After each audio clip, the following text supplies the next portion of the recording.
final boarding call for Flight 372 to London Heathrow. The announcement echoed through the bustling terminal of John F. Kennedy International Airport as Dr. Laura Richardson hurried toward Gate 23, her carry-on rolling smoothly behind her. Despite the early morning hour, the airport throbbed with energy. Travelers clutching coffees, gate agents tapping at computers, and the constant hum of announcements washing over it all. Laura checked her watch. 7:43 a.m. She still had time.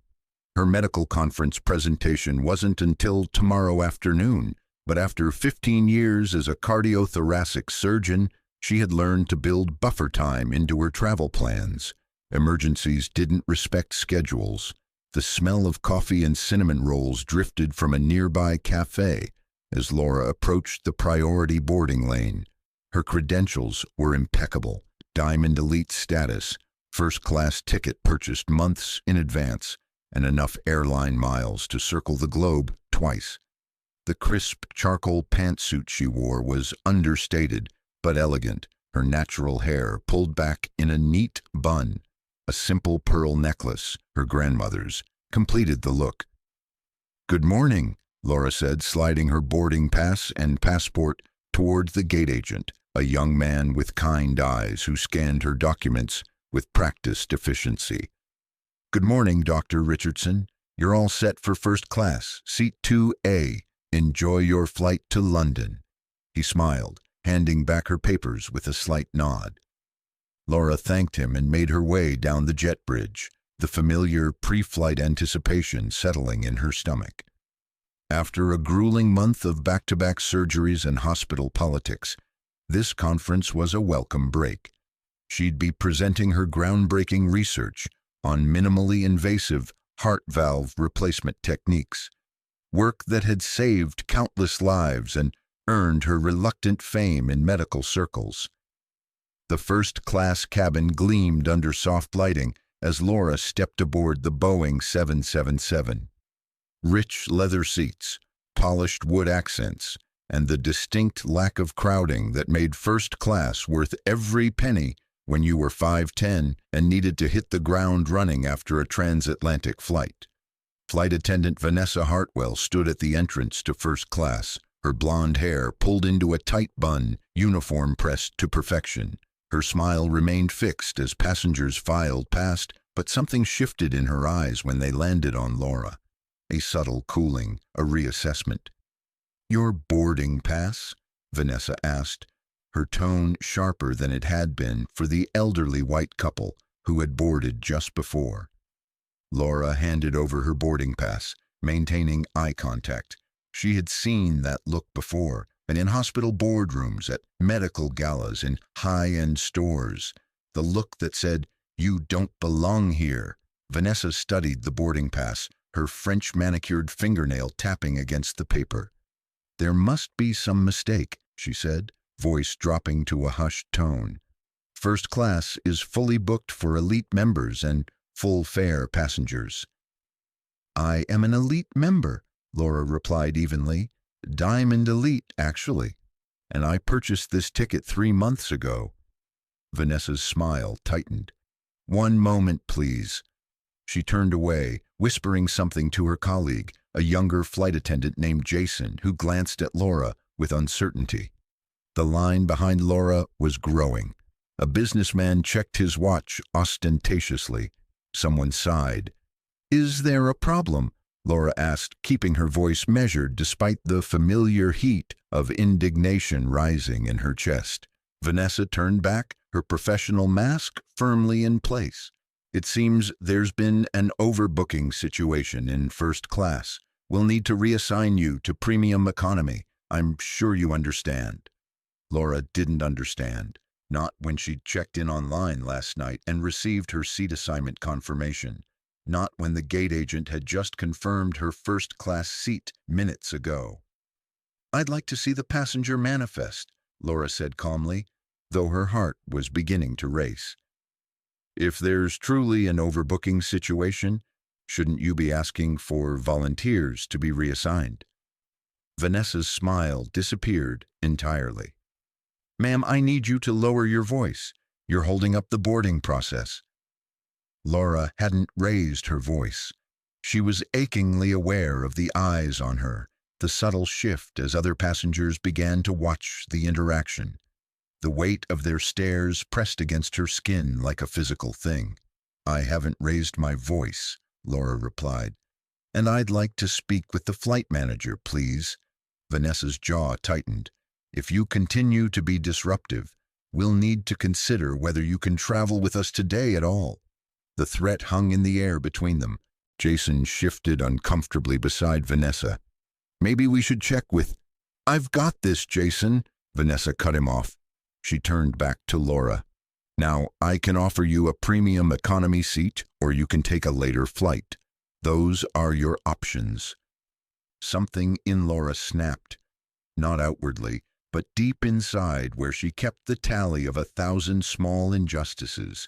The times she'd been mistaken for a nurse despite the white coat with Dr. Richardson clearly embroidered on it. The patient who had asked to see a real doctor.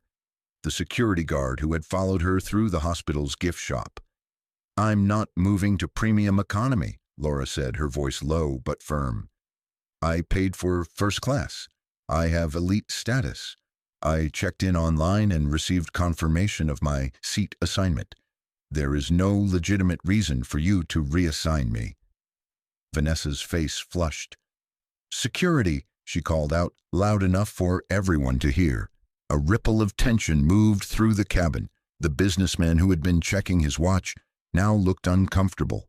An older woman in 3C watched with undisguised interest. A flight attendant from economy appeared. Everything okay up here? Please call security, Vanessa said. We have an uncooperative passenger. Laura stood perfectly still, her mind racing through options.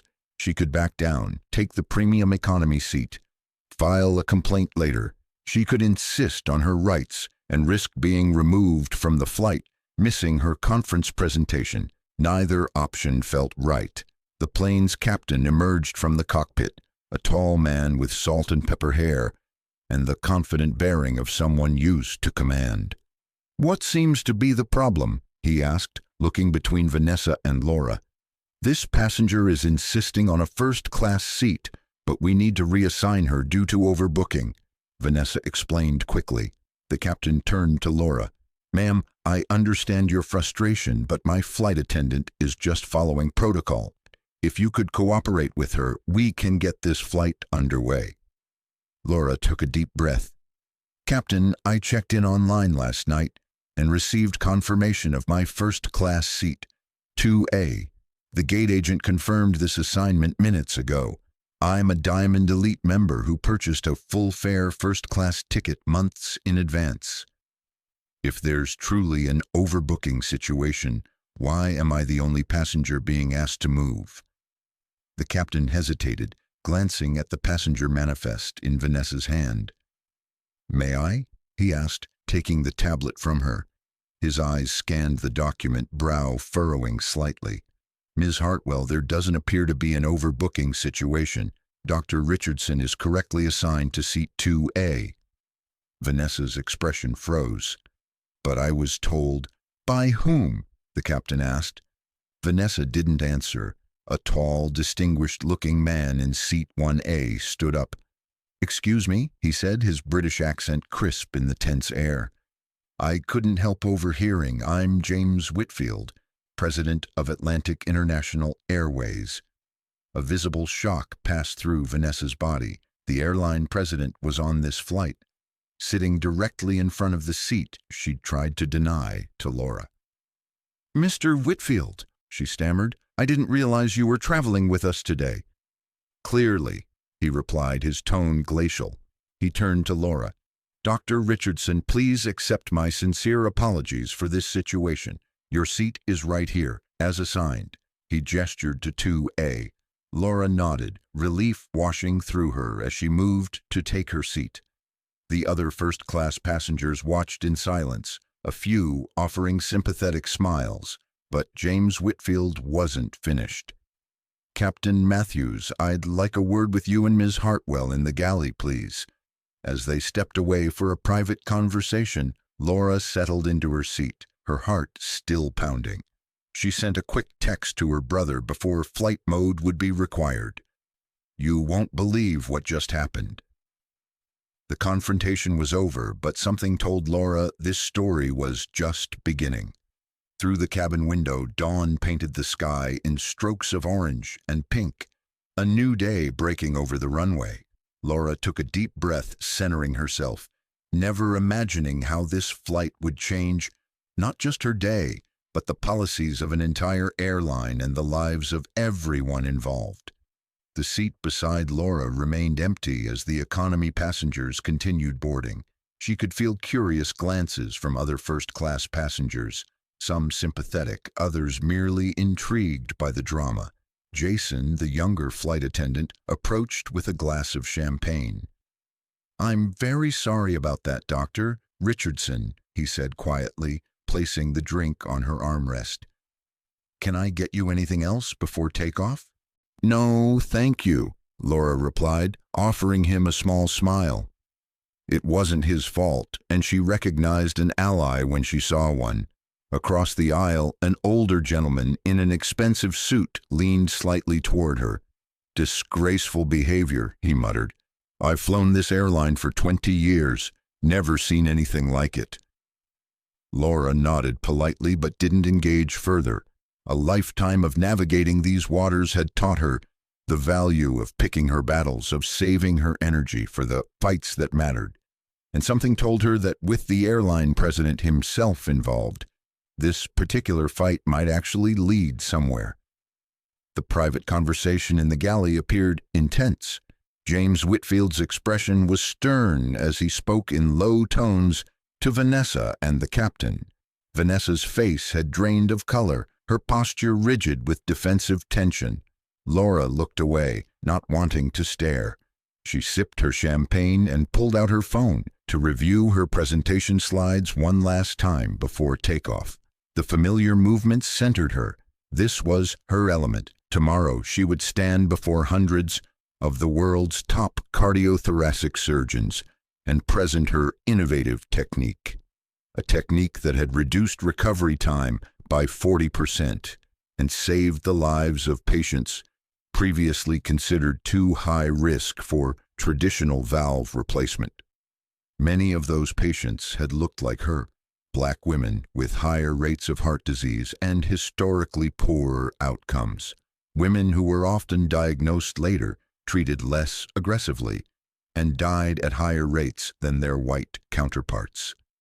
"Dr. Richardson." Laura looked up to find James Whitfield standing beside her seat, his expression grave. "Mr. Whitfield," she acknowledged, slipping her phone back into her bag. "May I?" He gestured to the empty seat beside her. Laura nodded, and the airline president settled into 2B. "I want to personally apologize for what just occurred," he began, his voice pitched low enough that only she could hear. "It was unacceptable on every level, and I assure you it will be addressed." "I appreciate that," Laura said carefully. "I'd like to understand exactly what happened from your perspective." He continued, "If you're comfortable sharing." Laura studied him for a moment. His expression seemed genuinely concerned, not simply damage control concerned. She decided to take a chance on his sincerity. "I approached first class with my boarding pass, which clearly showed my assigned seat in 2AA.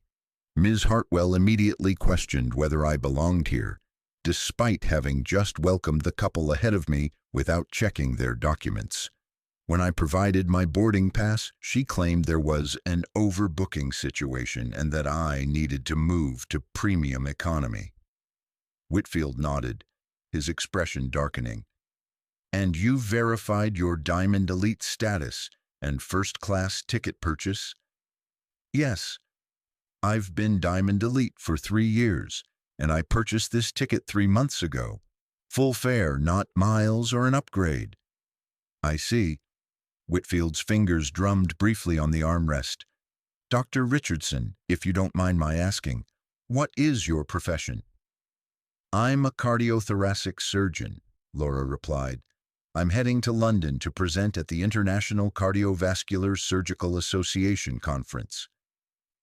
Something flickered in Whitfield's eyes. Recognition. You're that Dr. Richardson? The one who developed the minimally invasive mitral valve replacement technique? Laura nodded, surprised. Yes, that's me. My mother had that procedure last year, Whitfield said quietly, at Mount Sinai. It saved her life. The coincidence hung between them, reshaping the moment into something more personal. I'm glad she's doing well, Laura said sincerely. Whitfield straightened in his seat. Dr. Richardson, what happened here today goes against everything our airline claims to stand for. I'd like to make this right, if possible, though I know some things can't be undone with simple compensation. What did you have in mind? Laura asked. For starters, this flight will be complimentary, and I'd like to upgrade you to first class for your return journey as well. Additionally, I'm offering you lifetime gold status with our airline. Laura raised an eyebrow. The offer was generous, worth thousands of dollars, but felt suspiciously like hush money. That's very kind, she began cautiously, but I'm more concerned about systemic issues than personal compensation. Whitfield nodded as if he'd expected this response. I understand completely, which is why I'd also like to invite you to consult with our executive team on our diversity and inclusion training protocols. Paid consultation, of course. Your perspective would be invaluable. Now, that was interesting. Not just compensation, but a chance to create meaningful change. I'll consider it, Laura said. Excellent. Whitfield pulled a business card from his jacket pocket and handed it to her. My direct line is on the back. Please call me when we land in London to discuss further. As Whitfield returned to his seat, Laura noticed Vanessa was no longer in the first-class cabin. Jason and another flight attendant were handling the pre-flight service instead. The captain's voice came over the intercom, announcing an on-time departure. As the plane pushed back from the gate, Laura gazed out the window at the sprawling airport complex. What had started as a routine flight was now something else entirely. A potential turning point, not just for her, but perhaps for countless other travelers who looked like her, people who had grown accustomed to these small indignities, these moments of being made to feel like trespassers in spaces they had every right to occupy. The plane gathered speed, pressing Laura back into her leather seat as it lifted into the morning sky. Below, New York City shrank into a maze of tiny buildings and thread-like streets. Laura closed her eyes, feeling the familiar sensation of leaving one world behind for another. When she opened them again, she knew exactly what she would do. 3,000 feet above the Atlantic Ocean, Laura Richardson made a decision that would change the course of Atlantic International Airways forever. 8 hours earlier, in the pre-dawn darkness of Laura's Upper West Side apartment, her alarm had blared at 4:30 a.m. She'd risen with the practiced efficiency of a surgeon, her body accustomed to early starts and long days. The apartment was quiet, peaceful, her sanctuary in a chaotic world. Modern furniture with clean lines, abstract art on the walls, and a view of the Hudson River that had convinced her to stretch her budget when she'd purchased the place 5 years ago.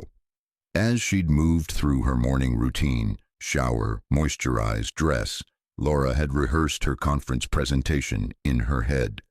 The valve replacement technique she'd pioneered had been controversial at first.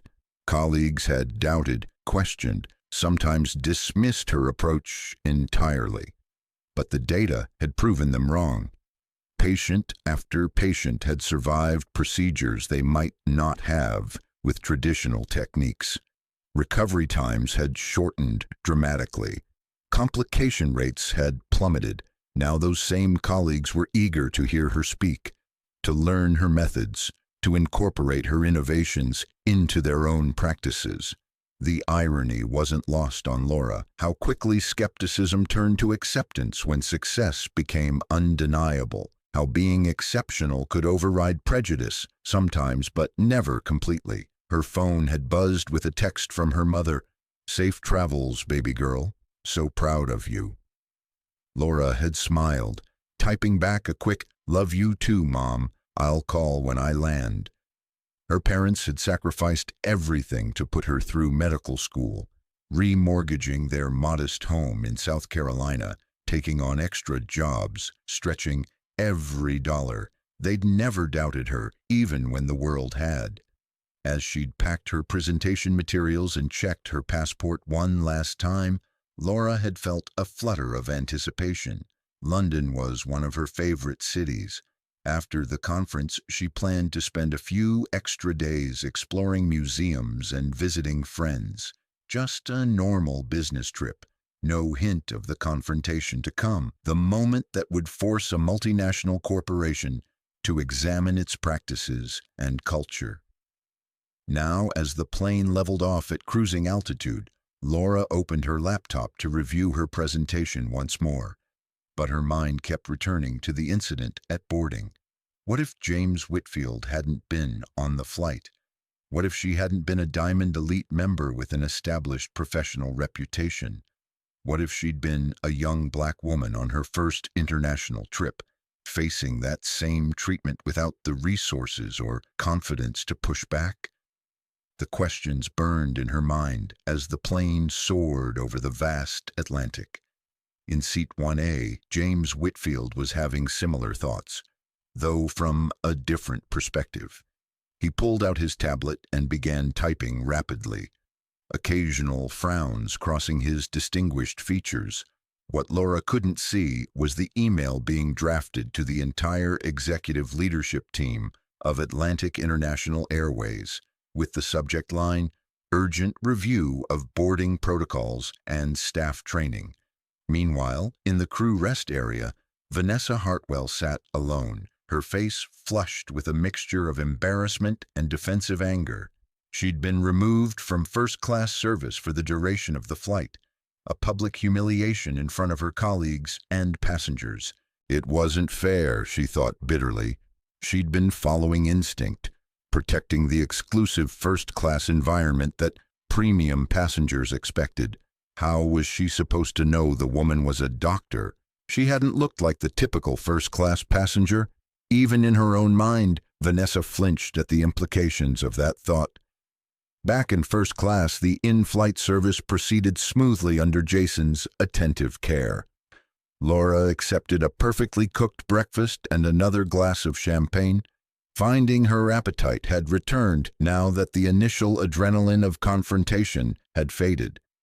As she ate, she began composing an email of her own to her brother Marcus, a civil rights attorney whose expertise might soon be relevant, not because she intended to sue, but because she wanted his perspective on Whitfield's offer to consult on diversity training. If she was going to do this, she would do it right. The plane continued its journey across the Atlantic, carrying each passenger toward a destination, some merely geographical, others more profound. For Laura Richardson and Atlantic International Airways, an important reckoning had only just begun. London greeted Flight 372 with typical British understatement, gray skies and a light drizzle that misted the windows as the plane touched down at Heathrow. The city sprawled below, a mix of ancient and modern, history layered upon history. As the aircraft taxied toward the terminal, Laura gathered her belongings, her mind already shifting to professional mode. The conference would begin with a welcome reception this evening, an opportunity to reconnect with colleagues from around the world before her presentation tomorrow. When the seatbelt sign dinged off, James Whitfield stood and turned to face Laura. "Dr. Richardson, I've arranged for priority deplaning and a representative to escort you through immigration. They'll be waiting at the jet bridge." "That's not necessary," Laura began, but Whitfield shook his head. "Please, I insist. It's the least we can do." Laura recognized the gesture for what it was, a public acknowledgement that she deserved VIP treatment, visible to everyone in the cabin, including those who had witnessed her earlier humiliation. "Thank you," she said simply. As promised, an airline representative met Laura at the aircraft door, a young black woman in an impeccable uniform who introduced herself as Amara. "Welcome to London, Dr. Richardson. I'll be escorting you through the airport today." Laura followed Amara through the winding corridors of Heathrow, bypassing the usual queues and bottlenecks. They chatted casually as they walked, about London, about the weather, about Laura's conference. "I read about your work," Amara admitted as they approached the immigration hall.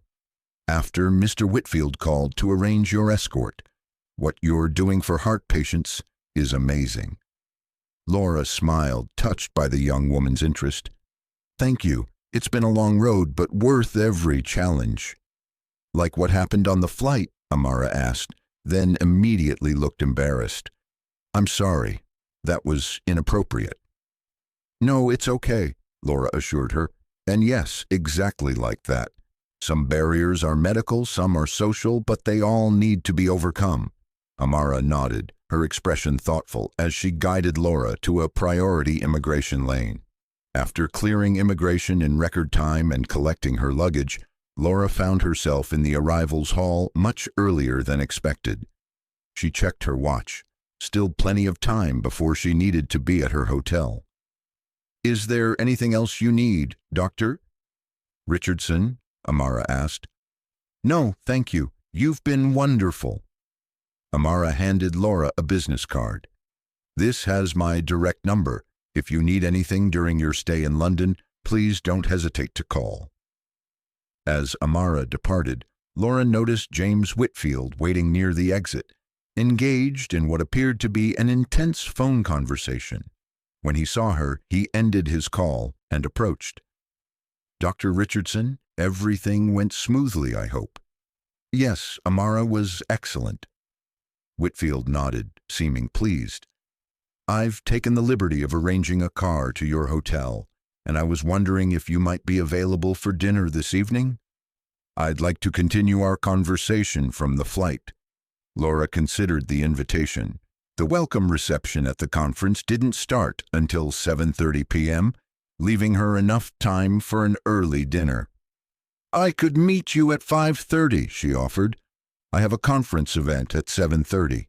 "Perfect. There's a restaurant in your hotel, the Riverview. I'll meet you there." As they parted ways, Laura felt curious eyes on her. Fellow passengers from the flight, wondering about her connection to the airline president. Let them wonder, she thought, stepping into the waiting car. The drive into central London provided a welcome opportunity to decompress. Laura watched the familiar landmarks slide past. Buckingham Palace, Westminster Abbey, the London Eye rising above the Thames. The jet lag was beginning to creep in, but years of hospital shifts had taught her to function through far worse fatigue. At the hotel, check-in was effortless. Her room had been upgraded to a suite with views of the river. The concierge handed her an envelope along with her keycard. "This was delivered for you, Dr. Richardson." Inside was a handwritten note from James Whitfield. "Looking forward to our dinner discussion. In the meantime, please accept this small token of our sincere apology." Accompanying the note was a voucher for a spa treatment at the hotel's luxury wellness center. Laura placed the voucher on the desk in her suite. The room was spacious and elegant, with a separate sitting area and a marble bathroom stocked with high-end toiletries.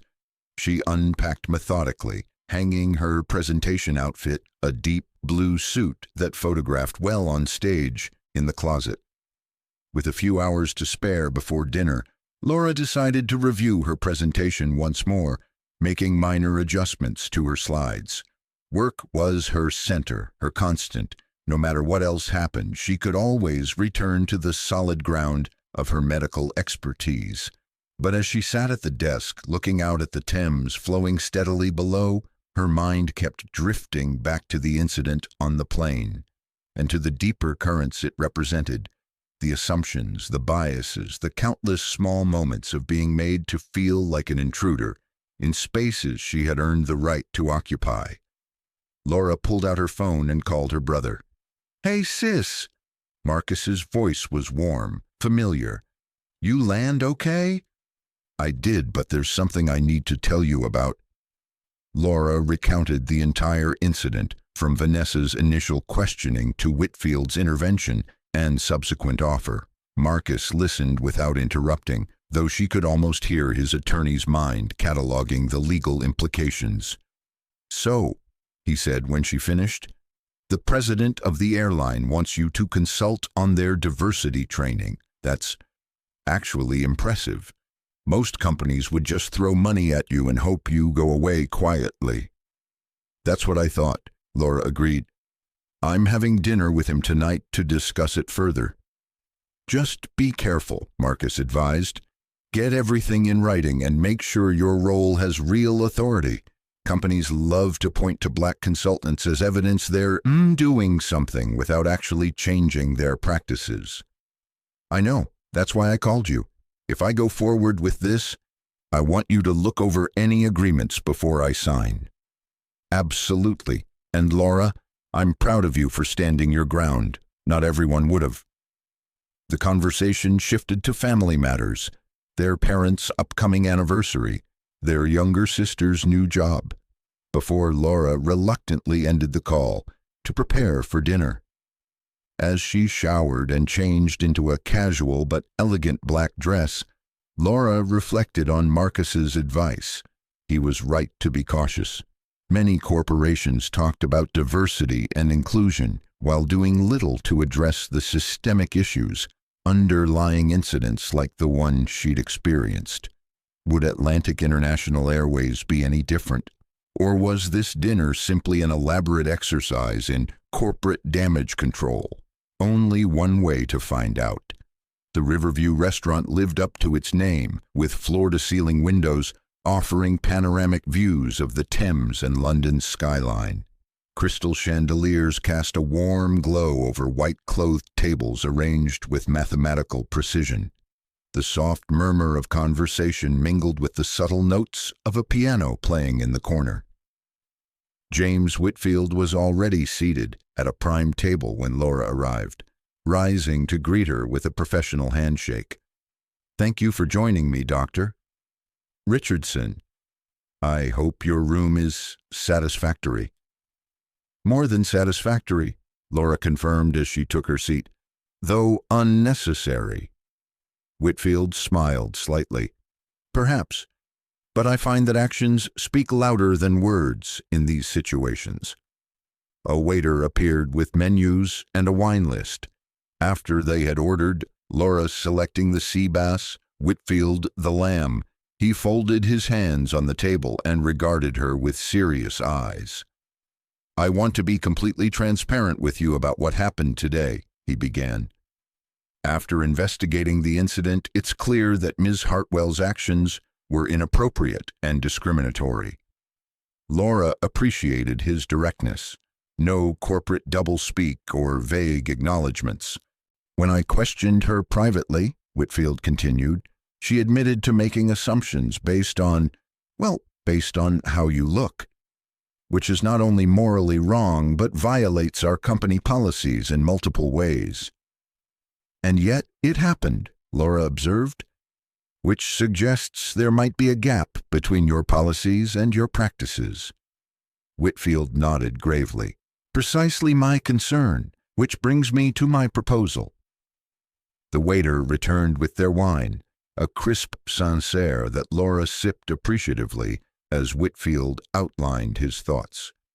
Atlantic International has invested millions in diversity initiatives over the past 5 years, training programs, recruitment efforts, policy reviews, yet incidents like the one you experienced continue to occur. "Because training doesn't automatically change deeply held beliefs," Laura suggested. "Exactly." Whitfield leaned forward slightly. What we need is someone who can help us identify the gaps between our intentions and our reality. Someone who understands these issues personally, but also has the professional expertise to guide meaningful change. And you think that's me? Laura raised an eyebrow. I think you're uniquely qualified. Your medical background means you understand how to diagnose problems and implement solutions. Your personal experience gives you insight into the issues our passengers face. And your professional standing means you'll be taken seriously by our executive team. Laura considered his words carefully. What exactly would this role entail? A 6-month consultancy, initially. You would review our current training protocols, observe our operations, interview staff at various levels, and ultimately deliver recommendations for systemic changes. You would report directly to me with the authority to access any department or information you need. Their food arrived, elegantly plated and aromatic. Laura took a moment to appreciate the perfectly cooked sea bass before responding. It sounds like a substantial commitment, she observed. I have a full-time medical practice in New York. We're prepared to work around your schedule, Whitfield assured her. Virtual meetings when necessary, concentrated in-person sessions when you're available, and of course, compensation commensurate with both your expertise and the disruption to your normal routine. He named a figure that made Laura pause mid-bite, a consulting fee substantial enough to fund several medical missions to underserved communities, something she'd been trying to organize for years. That's generous, she acknowledged. It reflects the value we place on getting this right. Whitfield set down his fork. Dr. Richardson, I won't pretend this offer isn't partly motivated by concern about potential negative publicity, but it's also a genuine opportunity to address issues that have persisted despite our previous efforts. Laura appreciated his honesty. And what about Ms. Hartwell? What happens to her? She's been suspended pending a full investigation. Based on what we already know, termination is likely. Laura frowned slightly. Is that the only option? Whitfield looked surprised. You don't think her actions warrant dismissal? I think firing one flight attendant doesn't solve the underlying problem, Laura replied carefully. It might actually reinforce the idea that discrimination is an individual failing rather than a systemic issue. What would you suggest instead? Laura considered the question. Accountability, certainly, but also education and an opportunity to be part of the solution rather than simply labeled as the problem. Whitfield studied her with new interest. That's not the response I expected. I'm a surgeon, Mr. Whitfield. I don't just remove damaged tissue. I repair it when possible. It's often the harder path, but ultimately leads to better healing. A smile spread slowly across his face. And that, Doctor Richardson, is exactly why I want you for this role. As they finished their meal, the conversation shifted to practical details, timing, contract terms, specific areas of focus. By the time dessert arrived, a framework had emerged that felt promising to Laura, not just a corporate band-aid, but a genuine opportunity for meaningful change. I'll have our legal team draft an agreement based on our discussion, Whitfield said as they concluded their meal. Please have your attorney review it, and we can make any necessary adjustments. Laura nodded, pleased that he had assumed she would involve her own legal counsel. It suggested he was approaching this as a genuine partnership rather than an attempt to placate her. One more thing, Whitfield added as they prepared to leave. The incident today has already garnered some attention within the company. I've received several emails from staff expressing concern. That was quick, Laura observed. Bad news travels fast, but it also presents an opportunity. Would you be willing to address our London-based staff tomorrow? Nothing formal, Just a brief introduction to you and the work we'll be doing together. Laura hesitated. Her conference presentation was at 2 p.m., but her morning was open. I could do a breakfast meeting, she offered, from 8 a.m. to 9:30 a.m. Perfect, I'll arrange it at our London headquarters. Whitfield extended his hand. Thank you for your willingness to turn an unfortunate incident into an opportunity for growth. As they shook hands, Laura felt cautiously optimistic. The cynical part of her, the part shaped by years of subtle discrimination and outright barriers, remained wary of corporate promises. But another part, the surgeon committed to healing broken systems, saw genuine potential. I should get to my conference reception, Laura said, glancing at her watch. Of course. I've taken the liberty of arranging a car for you. As Laura stepped out of the restaurant, her phone buzzed with a text from an unknown number. Dr. Richardson, this is Vanessa Hartwell. I understand you're meeting with Airline staff tomorrow. I'd like to speak with you privately first, if possible. Laura stared at the message, surprised by the flight attendant's boldness. How had she even gotten Laura's number? After a moment's consideration, Laura typed a response. Ms. Hartwell, I'll be at Atlantic's London office at 7:30 a.m. tomorrow. I can meet you briefly before the general session. The reply came quickly. Thank you. I appreciate it more than you know. Laura slipped her phone back into her purse, wondering what Vanessa could possibly want to say to her. An apology? An explanation? A plea to save her job? Whatever it was, Laura would listen, not because Vanessa deserved her time, but because understanding the flight attendant's perspective might provide valuable insight into the very issues Laura was being asked to address. The car pulled up, sleek and black against the gray London evening. As Laura settled into the back seat, she gazed out at the city lights reflecting on the river's surface. What had started as a routine business trip had transformed into something far more significant. For her, for Atlantic International Airways, and perhaps for countless passengers who would never know her name, but might benefit from the changes she hoped to inspire. The conference reception awaited, but Laura's mind was already mapping out the conversation with Vanessa and the larger presentation to the airline staff. Tomorrow would be a pivotal day, not just for her medical colleagues, but for an entirely unexpected audience. The International Cardiovascular Surgical Association reception buzzed with energy when Laura arrived. Hundreds of the world's top cardiothoracic surgeons mingled in the hotel's grand ballroom, champagne flutes in hand, conversations flowing as freely as the alcohol. Laura Richardson, a booming voice cut through the crowd. Dr. Hiroshi Tanaka, one of Japan's leading heart surgeons, approached with a broad smile. The woman of the hour. Laura returned his smile, accepting his enthusiastic handshake. Hardly that, Hiroshi. Just another presenter among many. False modesty doesn't suit you, he chided good-naturedly. Everyone is talking about your valve technique.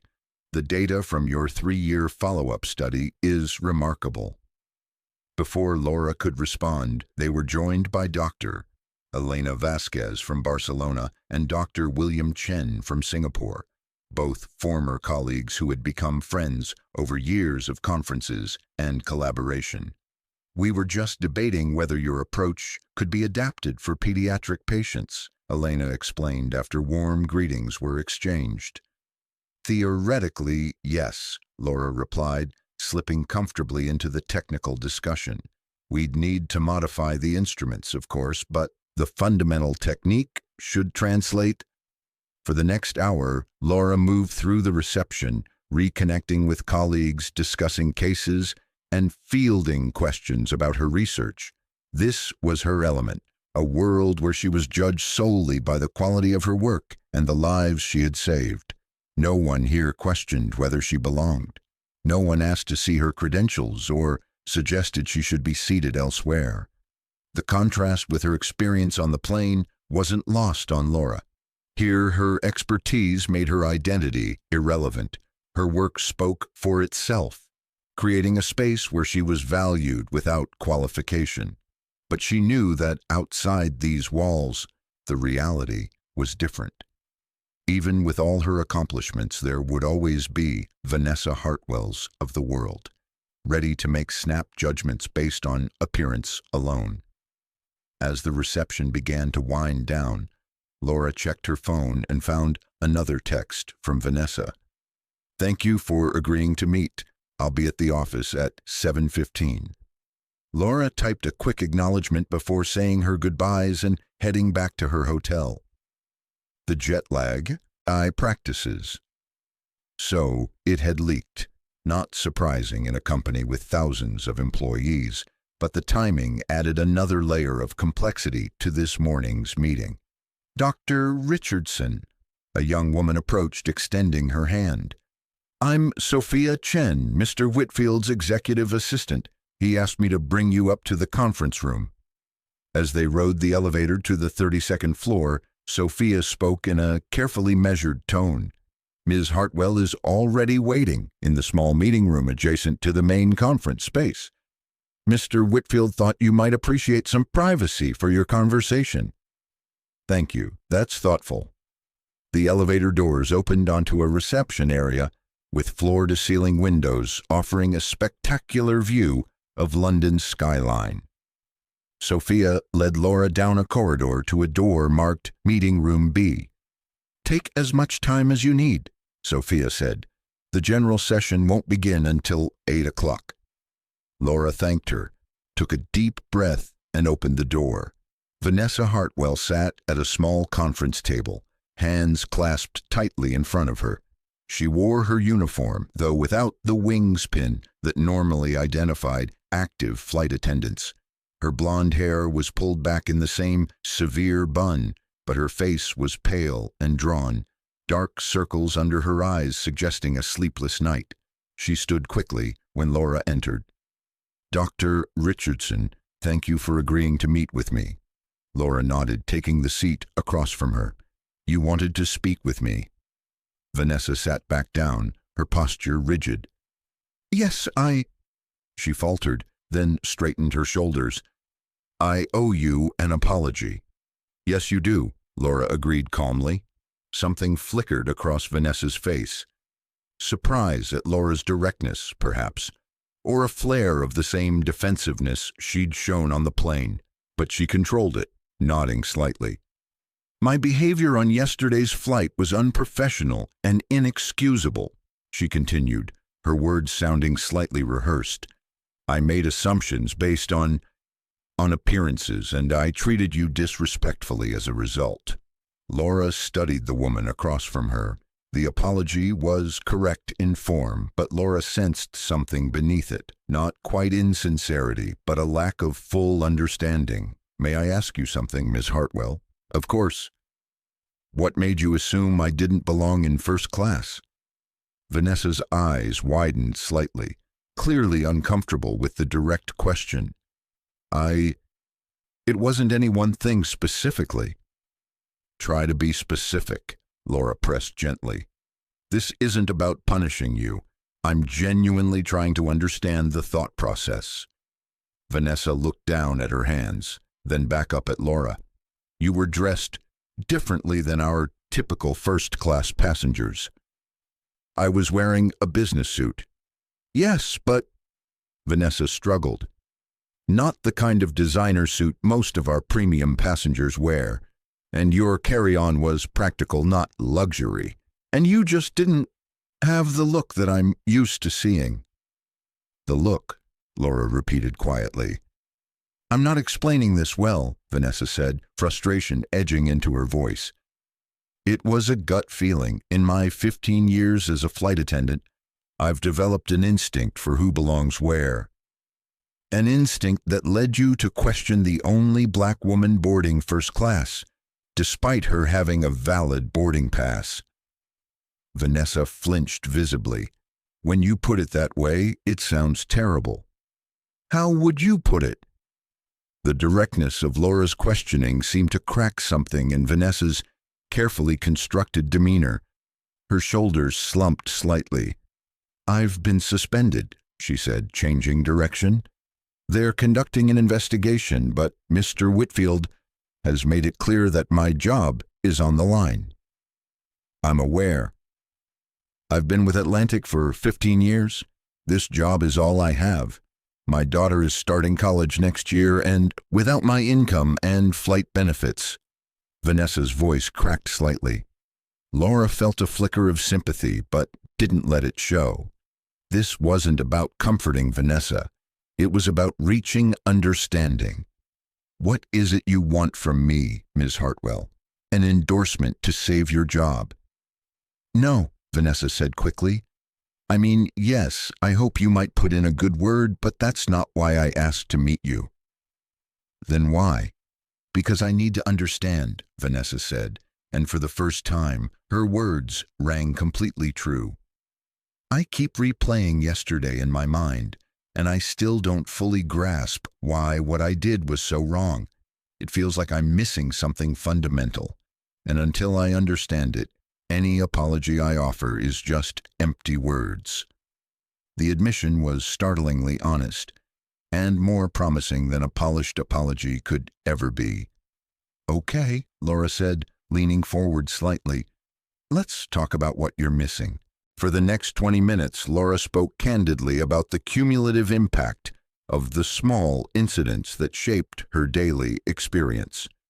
The security guards who followed her in department stores, the patients who questioned her credentials, the countless times she'd been mistaken for support staff rather than a surgeon.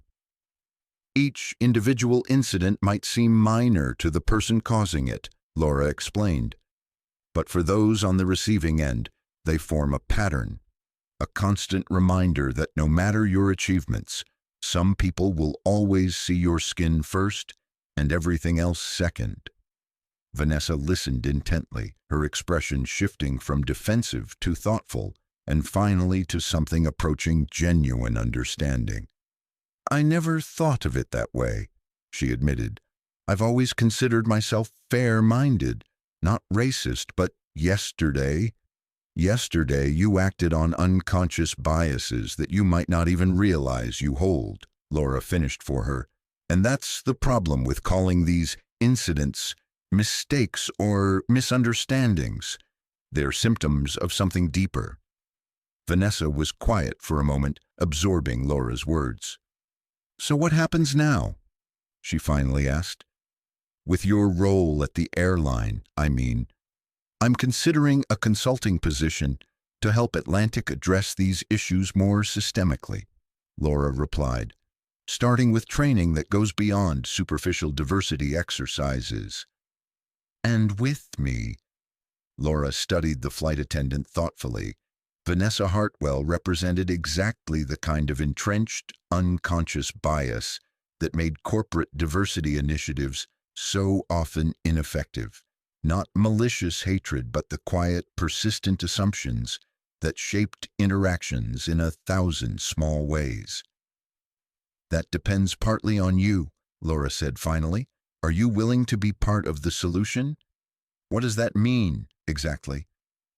"It means publicly acknowledging what happened and why it was wrong. It means helping us understand where the current training falls short. It means becoming an advocate for change within the flight crew community." Vanessa considered this, her expression serious. "That sounds challenging, but yes, I'm willing." A knock at the door interrupted them. Sophia poked her head in. "I'm sorry to interrupt, but the general session will be starting in 5 minutes." Laura nodded her thanks and turned back to Vanessa. "I can't promise your job is safe. That's not my decision to make, but I will tell Mr. Whitfield about our conversation." Relief washed across Vanessa's face. "Thank you, Dr. Richardson. Truly." As they stood to leave, Laura offered one final thought. "The most meaningful apology isn't what you say, Ms. Hartwell. It's what you do differently going forward." The main conference room was filling with Atlantic International Airways staff, as Laura and Vanessa entered, about 50 people ranging from senior executives to frontline employees.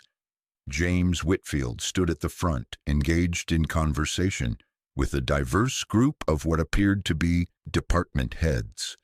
When he spotted Laura and Vanessa entering together, his eyebrows rose slightly in surprise. Laura gave him a subtle nod as she made her way to the front of the room. Their earlier dinner conversation had established a framework for this meeting, but seeing Vanessa at her side clearly hadn't been part of his expectation. "Good morning, everyone," Whitfield began once the room had settled. "Thank you for joining us on such short notice. As some of you may have heard, an incident occurred on yesterday's flight from New York that falls well short of our company values and expectations." A murmur ran through the audience. So the news had indeed spread. Rather than allowing rumors to circulate, I wanted you to hear directly about what happened and, more importantly, about the steps we're taking to address it. Whitfield turned toward Laura.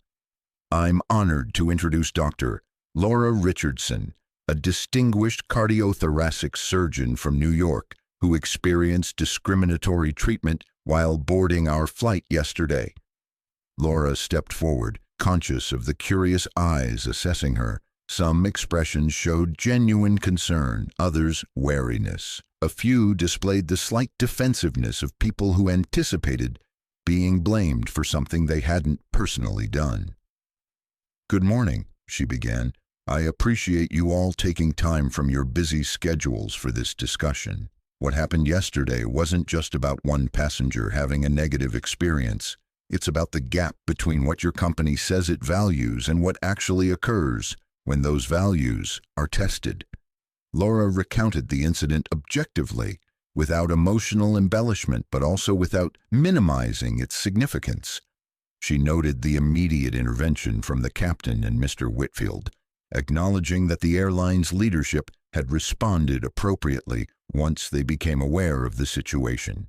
"But the real question," she continued, "is why it happened in the first place. Why, despite your company's stated commitment to treating all passengers with respect, was I singled out for questioning? Why, when I produced a valid boarding pass for first class, was I still asked to move to premium economy? And why did it take the intervention of the airline president himself to resolve a situation that should never have occurred?" The room was silent, the discomfort almost palpable. "I'm not here to shame anyone," Laura assured them. "I'm here because Mr. Whitfield has invited me to help Atlantic International Airways examine these questions and develop more effective approaches to preventing similar incidents in the future." She outlined the consulting role she was considering, reviewing current training protocols, speaking with staff at all levels, and ultimately recommending systemic changes. "This isn't just about sensitivity training or diversity workshops," she emphasized. "It's about creating a culture where unconscious biases are recognized and challenged before they affect passenger experiences." As Laura concluded her remarks, she gestured to Vanessa, who had been standing quietly to one side.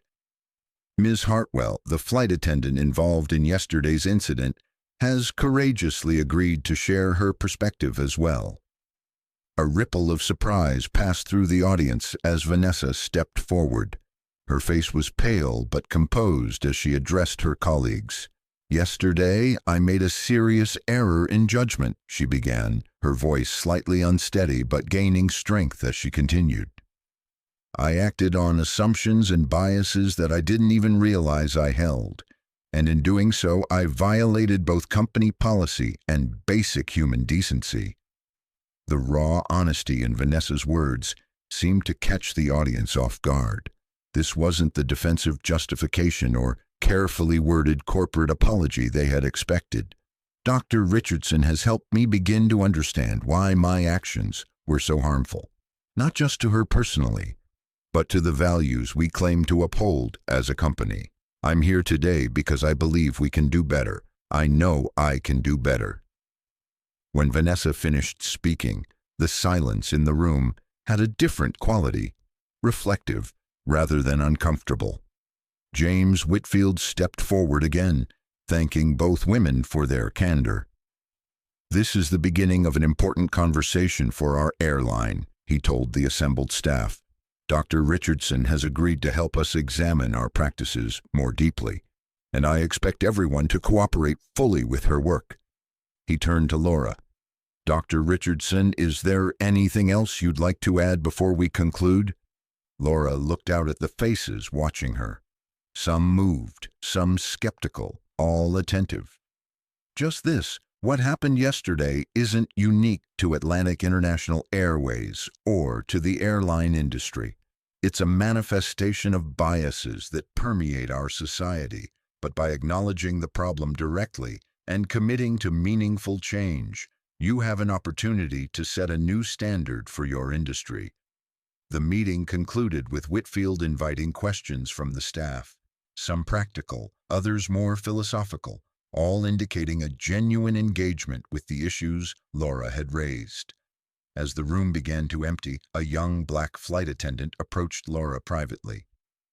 "Thank you," she said simply, "for saying what many of us have wanted to say for years." "Has this happened to you?" Laura asked quietly. The young woman glanced around before answering. "Not exactly like your experience, but there are patterns in who gets assigned to which routes, in how passenger complaints are handled, in who gets promoted." Laura nodded, not surprised but still dismayed. "Would you be willing to speak with me about this more formally as part of my review?" "Yes," the woman said without hesitation. "Several of us would." She slipped Laura a business card before rejoining her colleagues, leaving Laura with the confirmation that yesterday's incident was indeed symptomatic of deeper issues within the airline. James Whitfield approached as the last staff members departed. "That went better than I anticipated," he said, "especially Ms. Hartwell's contribution." "She surprised me too," Laura admitted. "She seems genuinely interested in understanding and changing." "And your decision about the consulting role?" "I'm in," Laura said decisively. "My brother is reviewing the contract now, but assuming the terms are as we discussed, I want to do this." Relief crossed Whitfield's face. "Excellent. And what about Ms. Hartwell? You spoke with her privately." "I think terminating her would be a mistake," Laura said frankly. "She made a serious error, yes, but she's also shown a willingness to examine her own biases and to speak honestly about them. That's rare and valuable for the kind of cultural change you're trying to create." Whitfield considered this. "A suspension, then, and perhaps a role in your training development?" "Exactly. Make her part of the solution." A hint of a smile touched Whitfield's lips. "You know, Dr. Richardson, I had a feeling you were the right person for this job. Now I'm certain of it." Laura glanced at her watch. 9:25 a.m. She needed to return to her hotel, change for her conference, and review her presentation one final time. "I have to go," she said. "My medical conference presentation is at 2 p.m. Of course, the car is waiting for you downstairs." Whitfield extended his hand. "Thank you for giving us this opportunity to make things right." As the handshake sealed their agreement, Laura felt cautiously optimistic. One incident, one airline, one consulting contract wouldn't change the world, but it was a start, a crack in the systems that perpetuated bias and discrimination. And for a surgeon who had built her career on precise, methodical interventions, that was enough to work with. The International Cardiovascular Surgical Association conference was in full swing when Laura arrived, having changed into her presentation suit and gathered her materials. Colleagues nodded respectfully as she made her way to the pre-presentation briefing room where technical staff checked her slides and fitted her with a microphone. 5 minutes, Dr. Richardson," the conference coordinator informed her. "We have a full house waiting for you." Laura took a deep breath, centering herself. The morning's events felt like they had occurred in another universe, yet the emotional residue lingered. She needed to refocus, to step fully into her role as a surgeon and researcher. The main auditorium was indeed packed when Laura stepped onto the stage. Hundreds of the world's leading cardiac surgeons gathered to hear about her innovative technique. The bright lights obscured most faces, but she could make out Dr. Tanaka in the front row, alongside other colleagues who had become friends over years of conferences. For the next hour, Laura was in her element, presenting complex medical information with clarity and precision, answering challenging questions with confident expertise, discussing potential applications and modifications of her technique. This was the world she had fought so hard to enter, the arena where her work spoke for itself. When the presentation concluded, the applause was sustained and enthusiastic. Colleagues lined up to ask follow-up questions, to propose collaborations, to share their own experiences attempting her technique. Dr. Elena Vasquez worked her way through the crowd to Laura's side.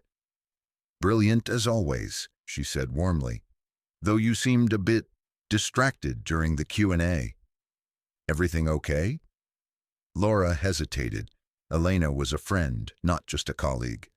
"It's been an unusual trip," she admitted. "I'll tell you about it over dinner tonight."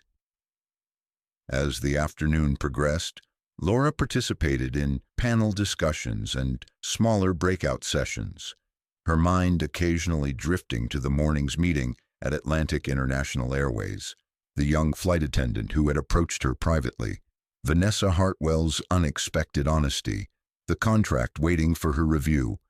By evening, when she met Elena for dinner at a small Italian restaurant near the conference center, Laura was ready to share the full story.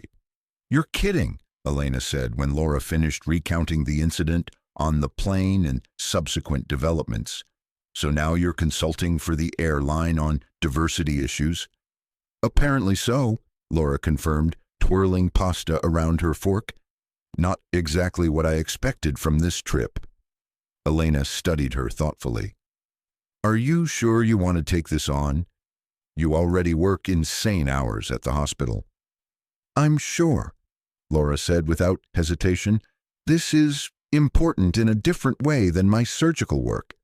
"Because it's personal." "Because it's systemic," Laura corrected gently. "My surgical innovations can save hundreds of lives directly, and more through the surgeons I teach. But this work with the airline could help change the experiences of thousands of passengers, and potentially influence practices across the industry." Elena nodded slowly. "When you put it that way, but won't it be exhausting, being the person responsible for fixing other people's biases?" "Probably," Laura admitted, "but I'm going in with clear boundaries and expectations. This isn't about me personally educating every employee. It's about identifying structural issues and recommending changes that will outlast my involvement." They talked more over dessert, about the conference, about mutual colleagues, about Elena's research in Barcelona. But as they walked back to their hotel through London's lively evening streets, Elena returned to the airline situation. "What do you think will happen to that flight attendant? The one who started all this?" "Vanessa? I'm not sure," Laura replied thoughtfully.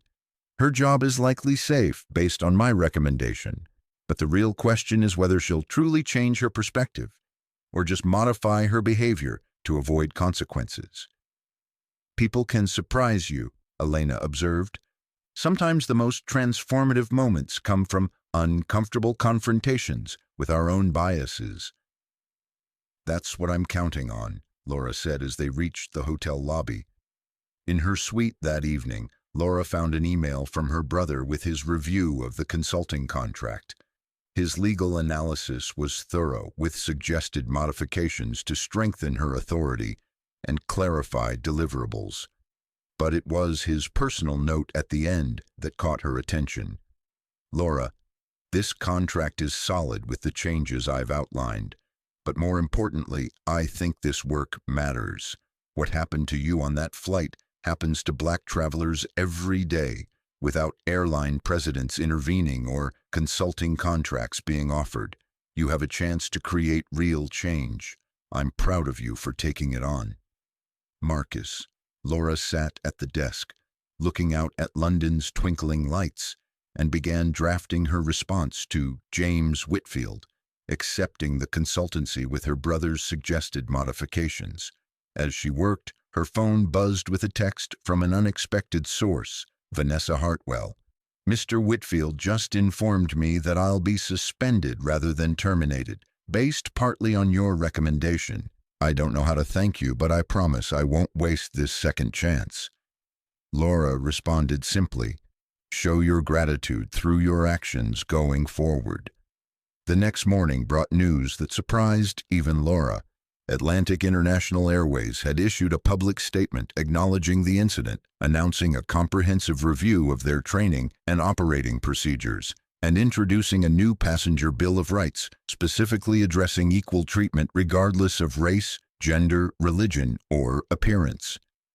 The statement didn't name Laura or Vanessa, but it explicitly referenced an incident on a recent transatlantic flight and committed to meaningful, measurable changes to prevent similar occurrences. The business press had picked up the story, with headlines ranging from Atlantic International Airways confronts discrimination allegations head-on to airline industry faces reckoning on treatment of minority passengers. What caught Laura's attention, however, was a different kind of response. The flood of social media posts from black travelers sharing their own experiences with discrimination on airlines, not just Atlantic, but carriers around the world. Stories of being downgraded without explanation, questioned about legitimate seat assignments, watched suspiciously by flight attendants, or treated dismissively by gate agents. The incident that had begun as a personal humiliation was catalyzing a broader conversation about systemic issues in air travel. Exactly the kind of impact Laura had hoped her consultancy might eventually create. When her phone rang with James Whitfield's name on the screen, Laura answered, expecting to discuss the public statement and ensuing media coverage. Instead, Whitfield had something else entirely on his mind. Dr. Richardson, I've just come from an emergency board meeting. The directors have reviewed the situation and made a rather significant decision that I wanted to share with you personally. Oh, Laura said cautiously. In addition to the consulting work we've already discussed, they would like to offer you a position on Atlantic International Airways Board of Directors, specifically to chair a newly formed committee on passenger experience and inclusion. Laura sat down, genuinely surprised. That's unexpected. The board feels that having your perspective at the governance level would ensure these issues receive appropriate attention and resources, Whitfield explained. It would be a paid position, of course, with quarterly meetings that could be coordinated with your medical schedule. I'll need some time to consider this, Laura said carefully. It's a significant expansion of what we originally discussed. Of course. Take all the time you need. Whitfield paused before adding, for what it's worth, I strongly advocated for this. Not as a publicity move, but because I believe your presence would fundamentally change the conversations in our boardroom. After ending the call, Laura sat in thoughtful silence. A board position would give her influence far beyond the consulting role, the power to affect policy, allocate resources, and hold executives accountable for results. It would also place her squarely in the public eye as the face of Atlantic's diversity efforts, a responsibility that came with both opportunity and risk. Laura picked up her phone again and dialed her brother. Laura, everything okay? Marcus answered, the time difference meaning it was still pre-dawn in New York. Sorry for the early call, she apologized, but something significant just happened and I need your perspective. She explained Whitfield's unexpected offer and the potential implications. "Wow," Marcus said when she finished. "That's actually substantial. Board positions have real power." "That's what I'm thinking too. But is it something I should take on? With my surgical practice and research, I'm already stretched thin." Marcus was quiet for a moment. "Remember what Dad always said about being invited to rooms where decisions are made?" Laura smiled at the memory. Their father, a high school history teacher, who had never been invited into such rooms himself, had always emphasized the importance of claiming seats at tables where power resided. "If they offer you a seat at the table, take it," she quoted, "and then make sure you invite others who've been left out." "Exactly," Marcus said. "This isn't just about one incident on one flight, Laura. This is about changing how an entire corporation thinks about who belongs in their premium spaces. That affects thousands of people." Laura considered her brother's words. "I think I'm going to accept." "I think you should," Marcus agreed. "Just make sure the terms are clear and that you have real authority, not just a symbolic position." After saying goodbye to her brother, Laura drafted a careful email to James Whitfield, accepting the board position with specific conditions regarding the committee's authority and resources. His response came within the hour. "All conditions accepted. Welcome to the board, Dr. Richardson." As Laura prepared for her return flight to New York the following day, she reflected on how dramatically this trip had diverged from her expectations. She had come to London to present her surgical research, a professional obligation she had fulfilled successfully. But she was returning with something unexpected, a new platform from which to address issues that had affected her entire life. Not through angry social media posts or ineffective complaints, but through structural change at an institutional level. The morning of her departure, Laura received one final surprise. When she arrived at Heathrow for her return flight, she was met not just by the usual VIP escort, but by a full delegation including James Whitfield, several senior executives, and, to Laura's astonishment, Vanessa Hartwell. "We wanted to personally ensure your return journey meets the highest standards," Whitfield explained as they walked through the terminal, "and Ms. Hartwell has something she'd like to share with you." Vanessa stepped forward, visibly nervous but determined. "Dr. Richardson, after our conversation, I did a lot of thinking, a lot of uncomfortable thinking, and I realized that the incident between us was a symptom of patterns I've participated in for years without questioning." She handed Laura a folder, so I started documenting every instance I could remember where I or my colleagues treated passengers differently based on appearance rather than status or behavior. The patterns are undeniable when you actually look for them. Laura opened the folder to find page after page of meticulous notes, dates, flight numbers, brief descriptions of incidents that, taken individually, might seem minor but collectively revealed a disturbing pattern of differential treatment. "This is significant," Laura said, genuinely impressed by Vanessa's initiative. "And brave." "It's just the truth," Vanessa replied simply, "and I thought it might be useful for your work with the airline." "It will be," Laura assured her, closing the folder. "Very useful indeed." As they approached the first-class lounge, Whitfield addressed the broader group. "Dr. Richardson's experience has already initiated changes in our procedures and training, but her new role on our board will ensure that these changes are substantive and lasting." The executives nodded, though Laura noted varying degrees of enthusiasm in their expressions. Some clearly welcomed the initiative, others seemed more reluctant.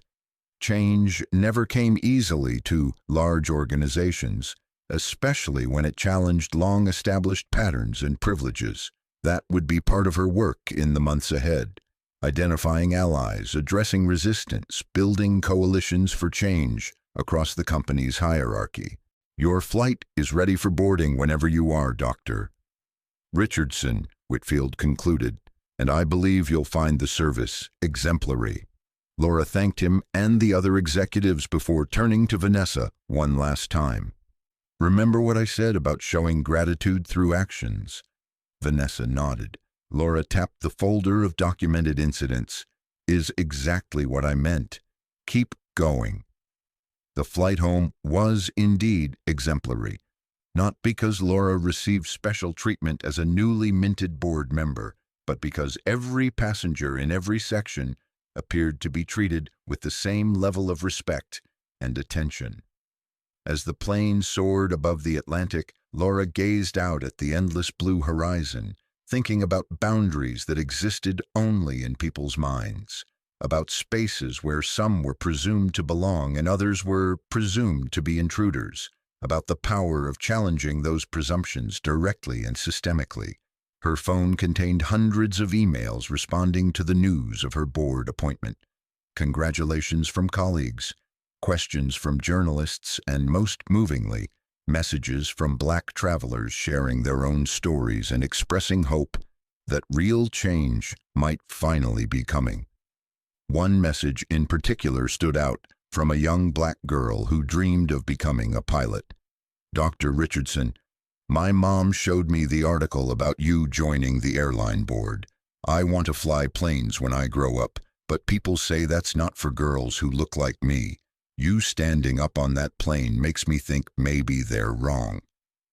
Laura smiled, composing a response that she hoped would encourage the girl's dreams while acknowledging the challenges still ahead. This was why the board position mattered, not for her own status or influence, but for the doors it might help open for others. When the plane touched down at JFK, Laura felt the familiar relief of returning home. New York's energy flowed through her as she moved efficiently through immigration and collected her luggage. This time, no one questioned her presence in the priority lane. No one suggested she might be in the wrong place. No one made her feel like an intruder in a space she had earned the right to occupy. It was a small victory, but meaningful. The first of many she hoped would come from her unexpected new role. Outside the terminal, Laura's brother Marcus waited beside his car, a broad smile spreading across his face when he spotted her. There she is, he called as she approached. The surgeon who's changing hearts in more ways than one. Laura laughed as they embraced. Very poetic, counselor. As they drove through the city toward Laura's apartment, Marcus peppered her with questions about the board position, the airline's response, and her plans for the consulting work. It's going to be challenging, Laura admitted. Changing corporate culture always is, but there's real potential for impact here. And all because you refused to move to premium economy, Marcus marveled. All because I knew my worth and stood my ground, Laura corrected gently, the way Mom and Dad taught us. They fell silent for a moment, both thinking of their parents' quiet dignity in the face of countless barriers and their persistent efforts to ensure their children would have more opportunities than they had. You know what Dad would say about all this, Marcus said as they neared Laura's building. Laura smiled. It's not enough to get through the door yourself. You've got to prop it open for those coming behind you. Exactly. Marcus pulled up to the curb. And that's exactly what you're doing. As Laura settled back into her apartment that evening, she reflected on the journey that had begun with a simple flight to a medical conference and evolved into something far more significant, a platform for systemic change within a major international corporation. The view of the Hudson River from her windows was familiar and comforting after days in London. She unpacked methodically, sorting laundry and arranging her conference materials in their proper places. The orderly routine helped ground her. Amid the whirlwind of developments, her phone buzzed with a text from James Whitfield. Board documents being sent to your email. First committee meeting scheduled in 4 weeks. Virtual attendance available if needed. The reality of her new responsibilities was setting in. This wasn't just about one incident or one flight attendant. It was about examining policies, procedures, and unwritten cultural norms that had allowed such incidents to occur repeatedly without consequence. Laura's surgical training had taught her to diagnose problems methodically, to look beyond symptoms to root causes. She would apply that same analytical approach to Atlantic International Airways diversity issues, identifying pressure points where targeted interventions could create the most significant change. As she prepared for bed, Laura's thoughts turned to her patients waiting at Mount Sinai. Tomorrow she would return to the operating room, to the precise life-saving work that had defined her professional identity for so many years. But now a new dimension had been added to her life's work. Different tools, different challenges, but the same fundamental goal, healing systems that weren't functioning as they should. The next morning dawned clear and bright. Laura dressed in her usual professional attire, the weight of her white coat with Dr. Richardson embroidered above the pocket, a familiar comfort as she headed to the hospital. The surgical floor hummed with activity. Nurses checking charts, residents presenting cases, families waiting anxiously for news of their loved ones. Laura moved through this environment with confident ease, her mind shifting fully into surgeon mode. Dr. Richardson, welcome back. Dr. Patel, the chief resident, greeted her warmly. How was London? Productive, Laura replied with a slight smile. In more ways than I expected. Your valve replacement technique was well received. Very, and I've got some interesting international collaboration opportunities to explore. Laura didn't mention the airline incident or her new board position. That was a separate aspect of her life, one that wouldn't intersect with her medical practice directly. We've got your post-op patients from last week ready for rounds, Dr. Patel continued, handing Laura a tablet with patient files. And 3 new consults this afternoon. The familiar rhythm of hospital work enveloped Laura, each patient interaction requiring her complete focus and expertise. This was the world she had fought so hard to enter, the arena where she had proven herself repeatedly through skill and dedication rather than demographics or appearance. During a brief break between surgeries, Laura checked her personal email and found a message from Vanessa Hartwell. Dr. Richardson, I wanted to update you on developments at Atlantic since your departure. Mr. Whitfield has announced a comprehensive review of our training protocols, effective immediately. More significantly, he shared your new board position with the entire staff, emphasizing that this represents a fundamental shift in how the airline will approach passenger experience going forward. The reaction has been mostly positive, though I've noticed some resistance from certain quarters. I'm continuing to document problematic patterns as we discussed. Thank you again for your advocacy and for the second chance you've given me. Vanessa. Laura read the message twice, noting both Vanessa's continued engagement and her observation about resistance within the company. The latter didn't surprise her. Meaningful change always encountered pushback from those invested in the status quo. As she returned to the operating room for her afternoon case, Laura found herself thinking about the parallel challenges ahead, the intricate surgery she was about to perform, and the complex organizational changes she would help implement at Atlantic International. Both required precision, patience, and an unwavering commitment to improved outcomes. Both involved diagnosing underlying problems that others might miss or minimize. Both demanded that she bring her full expertise to bear while remaining open to learning and adaptation. The surgery, a particularly challenging valve replacement in an elderly patient with multiple comorbidities, went smoothly, Laura's hands steady and sure as she implemented the very technique she had presented in London just days before. "Beautiful work, Dr. Richardson," the assisting surgeon commented as they closed. "Textbook example of your minimally invasive approach." Laura nodded her thanks, the surgical mask hiding her smile of satisfaction. This was what excellence looked like, not assumed based on appearance or background, but demonstrated through performance and results. That evening, as Laura reviewed the board materials Whitfield had sent, her phone rang with her mother's familiar ringtone.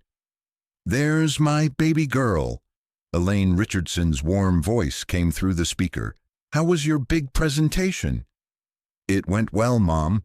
The technique is gaining traction internationally." "That's wonderful. Your father and I are so proud." A brief pause. "And what's this I hear about you joining an airline board?" Marcus mentioned something, but I wasn't sure I understood correctly. Laura took a deep breath. She hadn't told her parents about the incident on the plane, not wanting to worry them, but now, with her board appointment becoming public knowledge, they deserved to know the full story. "It's a long story, Mom," she began, and proceeded to recount the entire sequence of events, from the confrontation with Vanessa to the intervention by James Whitfield, from the consulting offer to the unexpected board position. Her mother listened without interrupting, though Laura could hear her occasional soft intake of breath at particularly painful points in the narrative. "Oh, Laura," Elaine said when she had finished, "I wish I could say I'm surprised, but I know, Mom, it's all too familiar. Your father and I experienced worse, of course, much worse, but it breaks my heart that after all these years, after all your achievements, you still have to deal with this nonsense."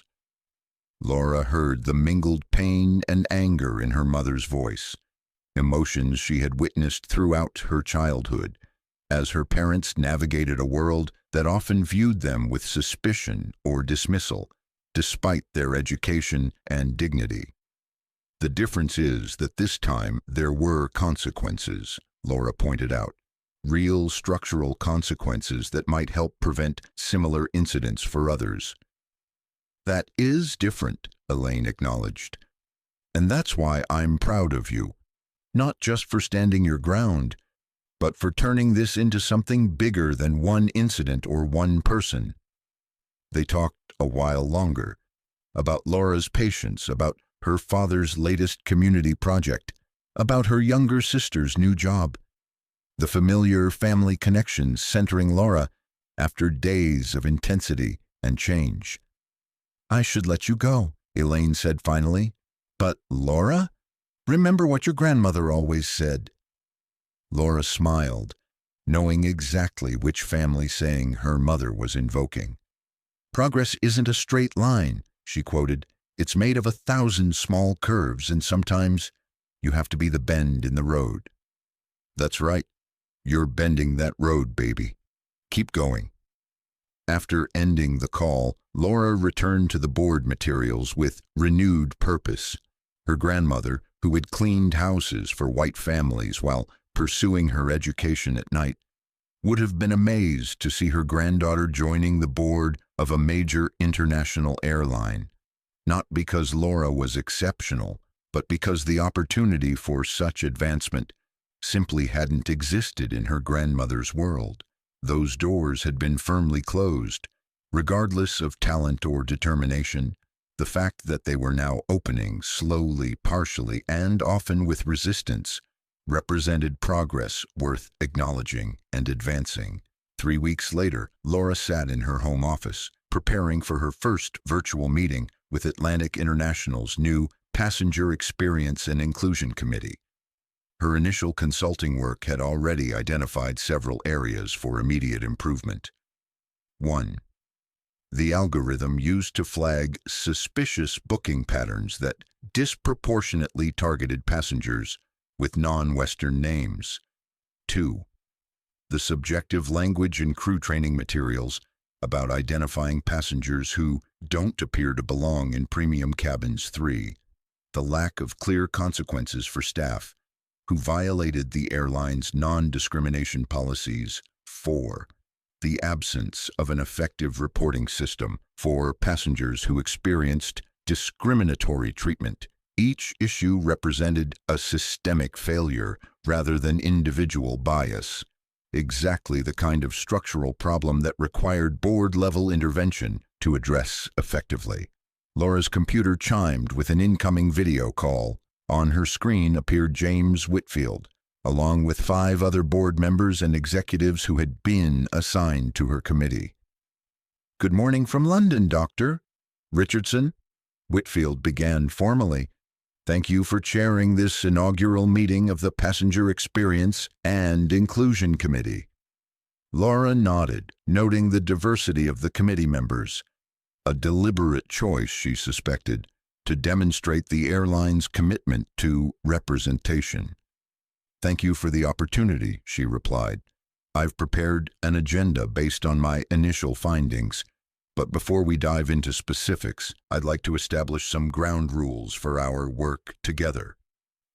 She outlined her expectations clearly: candid discussion, data-driven decision-making, and a focus on systemic solutions rather than individual blame or quick fixes designed primarily for public relations value. "Our goal isn't to create the appearance of change," she emphasized. "It's to fundamentally transform how Atlantic International approaches issues of bias and discrimination at every level of operations." As the meeting progressed, Laura noticed varying levels of engagement among the committee members. Some leaned forward, asking thoughtful questions and offering substantive suggestions. Others remained more passive, their body language suggesting skepticism or reluctance. One executive in particular, Richard Hargrove, the airline's longtime head of operations, seemed especially resistant, challenging several of Laura's recommendations as operationally impractical or too costly to implement. "Dr. Richardson," he said during a discussion of crew training reforms, "while your insights are valuable, I'm concerned that some of these proposals fail to consider the practical realities of managing a global airline. Our flight attendants make thousands of split-second decisions daily, often in high-pressure situations." Laura met his gaze directly through the screen.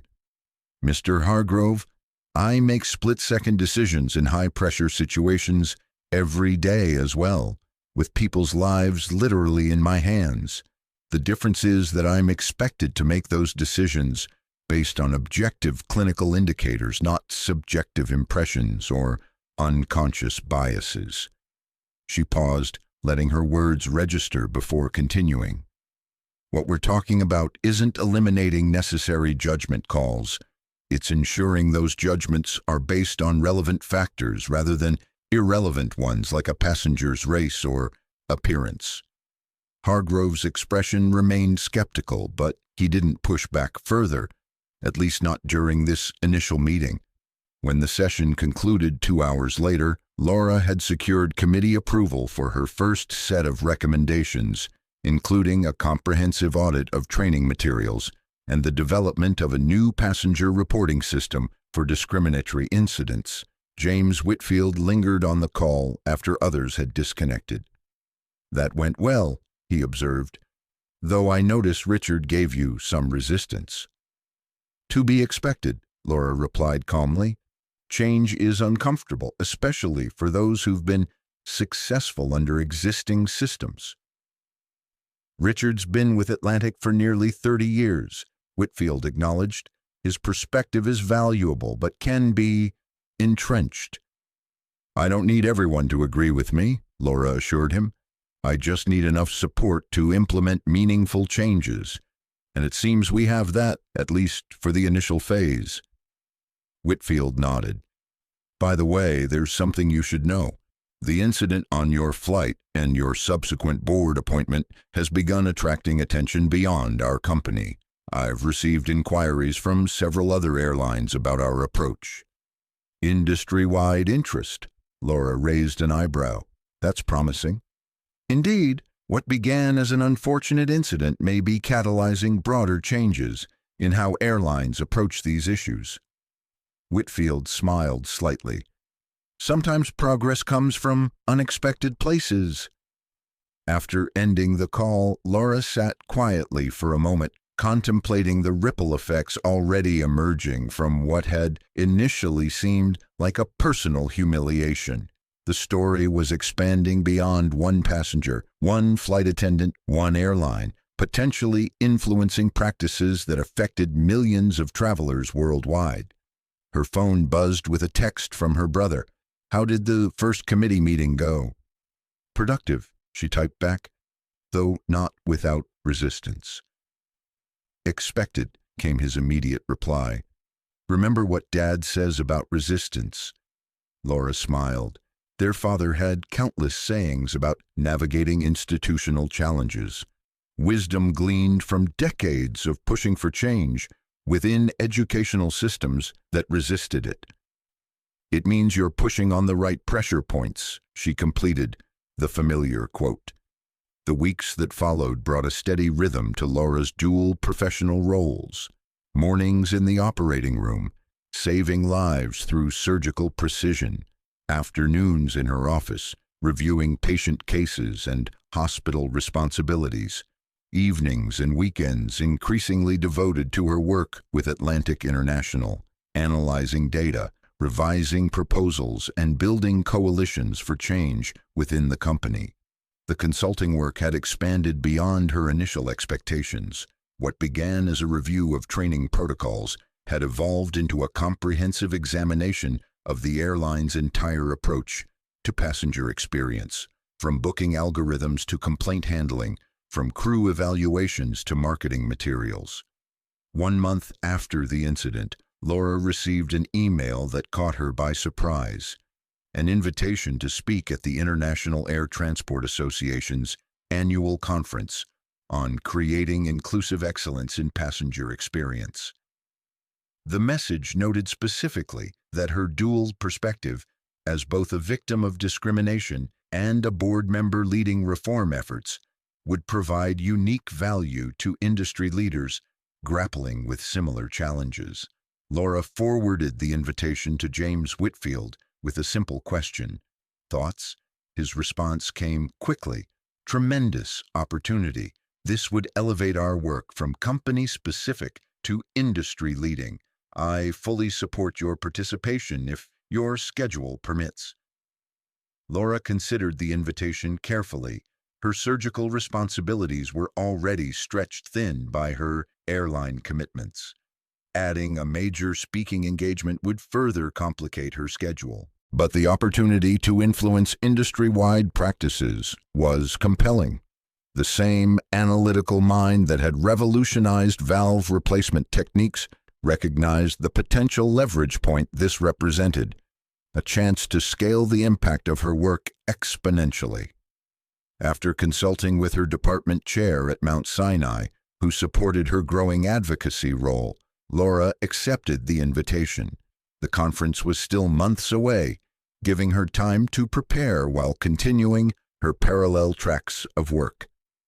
Meanwhile, the changes at Atlantic International were beginning to take concrete form. The first revised training modules had been developed and tested with a pilot group of flight crews. The new passenger reporting system for discriminatory incidents had launched, providing data that confirmed what Laura had suspected, that her experience, while egregious, was far from isolated. Most significantly, the airline had announced a comprehensive review of its approach to first-class and premium cabin service, explicitly acknowledging the need to eliminate practices that relied on subjective judgments about who looked like they belonged in premium spaces. The announcement had generated significant media coverage, positioning Atlantic International as an industry leader in addressing issues that other airlines typically handled defensively or dismissed entirely. 6 weeks after the incident, Laura received another unexpected communication, this one from Vanessa Hartwell, who had become an unlikely ally in the reform efforts. Dr. Richardson, I thought you should see this. It was distributed to all flight attendants yesterday as part of our new training module. Attached was a video message from James Whitfield, addressing the airline's staff directly about the new diversity initiatives. What struck Laura was not just the content, but the framing. Whitfield explicitly described the changes not as public relations measures, but as fundamental business imperatives. Excellence in service means excellence for all passengers, he emphasized in the recording. When we allow bias to influence our interactions, we're not just failing specific individuals, we're undermining our core mission as a premium global carrier. The message continued with specific examples of how unconscious bias had affected passenger experiences, drawing directly from the documentation Vanessa had compiled, though without identifying specific staff members. I'm particularly impressed by his approach, Vanessa noted in her message to Laura. He's not shaming anyone, but he's also not minimizing the impact of these incidents. It feels like the first time in my 15 years here that leadership has addressed these issues directly instead of with vague platitudes about valuing diversity. Laura agreed. The message represented exactly the kind of clear, substantive communication she had advocated for, one that connected equity issues to the airline's core mission, rather than treating them as separate diversity initiatives that could be marginalized or dismissed. That evening, as Laura reviewed her patient files for the next day's surgeries, her phone rang with an unfamiliar number. Dr. Richardson? This is Catherine Davis from blacktravelercollective.com. I hope you don't mind me contacting you directly. Laura recognized the name. Black Traveler Collective was a popular online community where Black travelers shared experiences, tips, and warnings about treatment they received around the world. Not at all, Laura replied. How can I help? We've been following the changes you're implementing at Atlantic International, and we'd like to feature your work in our upcoming special report on discrimination in air travel. Your perspective as both a passenger who experienced discrimination and now a board member driving reform would be incredibly valuable. The request gave Laura pause. While she believed in transparency and public accountability, she was also conscious of her responsibilities to Atlantic International as a board member. Any public comments would need to balance candor about problems with recognition of the airline's reform efforts. I'd be happy to participate, Laura said carefully, though I'd need to coordinate with Atlantic's communications team given my board position. Of course, Catherine agreed. We're not looking for inflammatory statements, just honest insights about the challenges and progress. We'd like to position this as a potential model for how companies can respond constructively to these incidents rather than defensively. They arranged a preliminary call to discuss the parameters of the interview, with Laura promising to confirm after consulting with James Whitfield. His response when she forwarded the request was thoughtful. I appreciate your checking with me, though you're certainly free to speak as an independent board member. Perhaps this is an opportunity to demonstrate transparency about both our failures and our commitment to addressing them. With Whitfield's support, Laura proceeded with the interview, offering a nuanced perspective that acknowledged the systemic issues while highlighting the meaningful reforms underway. The resulting article, published 2 weeks later, generated substantial attention across both traditional and social media. The headline captured the essence perfectly, from first-class rejection to boardroom direction, how one Black passenger is transforming airline practices. The piece detailed Laura's experience, her unexpected path to the boardroom, and the specific changes being implemented at Atlantic International. It also placed her story within the broader context of discrimination in air travel, featuring testimonials from dozens of Black travelers who had faced similar treatment on airlines worldwide. The response was immediate and multifaceted. Laura's inbox filled with messages, from Black travelers sharing their own stories, from airline executives seeking her insights, from corporate diversity officers in various industries asking about her approach, and from medical colleagues expressing both surprise at her new role and support for her advocacy. Not all the attention was positive.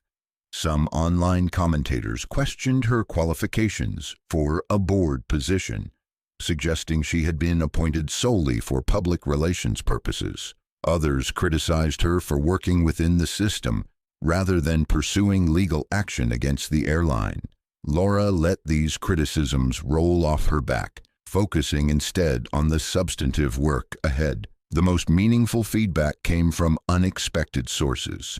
Flight attendants from various airlines who reached out privately to share their perspectives on the systemic issues she was trying to address. One message in particular stood out. "Dr. Richardson, I've been a flight attendant for 22 years. What happened to you has happened to countless passengers on my flights, and I've never known how to intervene effectively. The changes you're implementing at Atlantic are creating a blueprint that those of us who want to do better can point to. Thank you for turning your negative experience into positive change." 2 months after the incident that had started it all, Laura found herself in Atlantic International's New York offices, reviewing data from the first comprehensive audit of the airline's passenger experience practices. The findings confirmed her initial assessment. Patterns of differential treatment were embedded in both formal policies and informal cultural norms throughout the organization.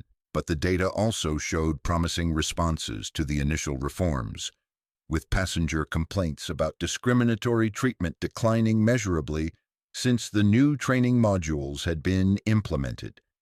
James Whitfield joined her for the review session, along with key executives including, notably, Richard Hargrove, the operations head, who had initially resisted many of Laura's recommendations. "The results are encouraging," Laura noted, gesturing to the dashboard displaying key metrics, particularly the feedback from premium cabin passengers of color who are reporting significantly improved experiences. Hargrove studied the data thoughtfully. "I'll admit I was skeptical about how these changes would affect operational efficiency," he said finally.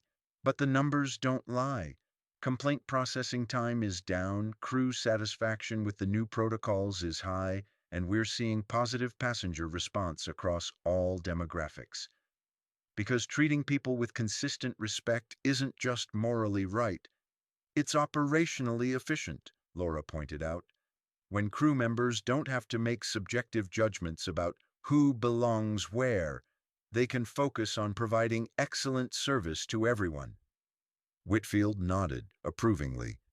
"The board has taken notice. They've authorized additional resources for the next phase of implementations, including the technology upgrades you recommended for the booking system. And there's something else," he added, sliding a folder across the table to Laura. "The quarterly passenger satisfaction data, broken down by demographic groups for the first time in our history." Laura opened the folder, her eyes widening slightly as she reviewed the contents.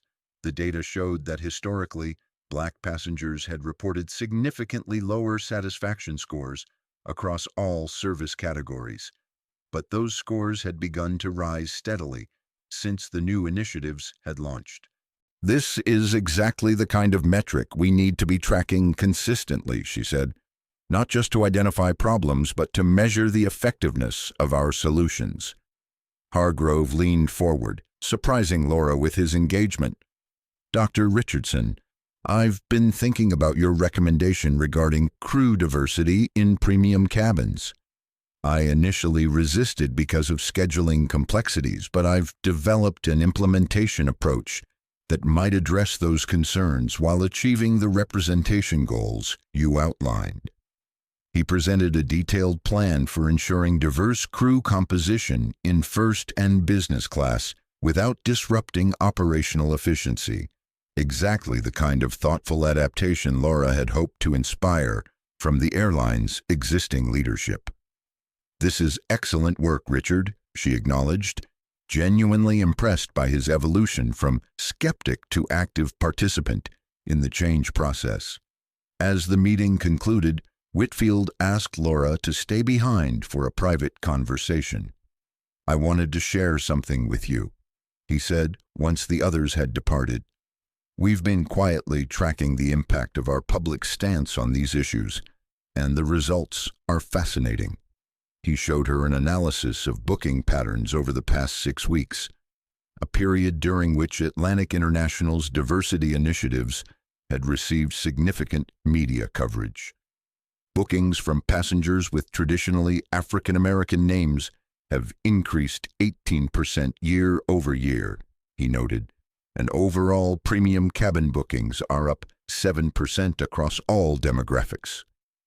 Laura studied the numbers with interest. So addressing discrimination isn't just ethically right, it's profitable. "Precisely." Whitfield's expression was thoughtful. "Though I suspect that wasn't your primary motivation for taking on this role." "No," Laura agreed, "but it's certainly helpful in making the business case for continued investment in these changes." "Which brings me to my next point," Whitfield continued. "The board is considering expanding your committee's scope to include employee experience as well as passenger experience, addressing internal culture and promotion practices alongside customer-facing initiatives." Laura had suspected this might be coming. Her work had inevitably revealed issues that extended beyond passenger interactions to the airline's hiring, promotion, and internal culture. "That would be a natural evolution," she acknowledged. "The same biases that affect how passengers are treated often influence who gets hired and promoted within the organization." Whitfield nodded. "Exactly, and your approach, data-driven, solution-focused, and non-accusatory, has been effective in generating buy-in even from initially resistant executives like Richard. I'll need to consider how this expanded scope would affect my time commitments," Laura said thoughtfully. "My surgical practice remains my primary professional focus." "Of course. We can discuss parameters that would make it manageable." Whitfield paused. "But I want you to know that your impact here has already exceeded anything I could have anticipated when we first discussed this role." As Laura left the meeting, she reflected on the journey of the past 2 months. From humiliated passenger to influential board member driving substantive change. The incident that had begun as a personal affront had catalyzed improvements that would benefit countless travelers who would never know her name. That evening, as she prepared for the next day's surgeries, Laura received a text from her brother.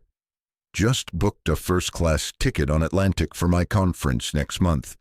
Think I'll get the Dr. Richardson treatment?" Laura smiled at his teasing. "If you do, you know who to call." Marcus's response was more serious. "Seriously though, sis, what you're doing matters. Dad and Mom are over the moon proud." Later that night, Laura stood at her apartment window, gazing out at the Hudson River. The lights of the city glittered against the darkness, a visual reminder of the contrast between what was illuminated and what remained in shadow.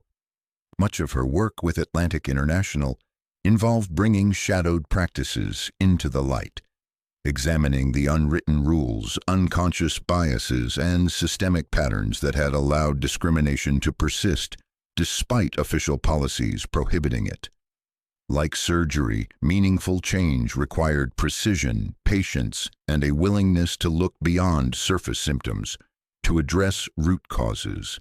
It meant dealing with resistance and setbacks without losing sight of the ultimate goal, healing systems that caused harm. Laura's phone buzzed with an email notification. The final agenda for the International Air Transport Association conference, where she would be speaking in 3 weeks.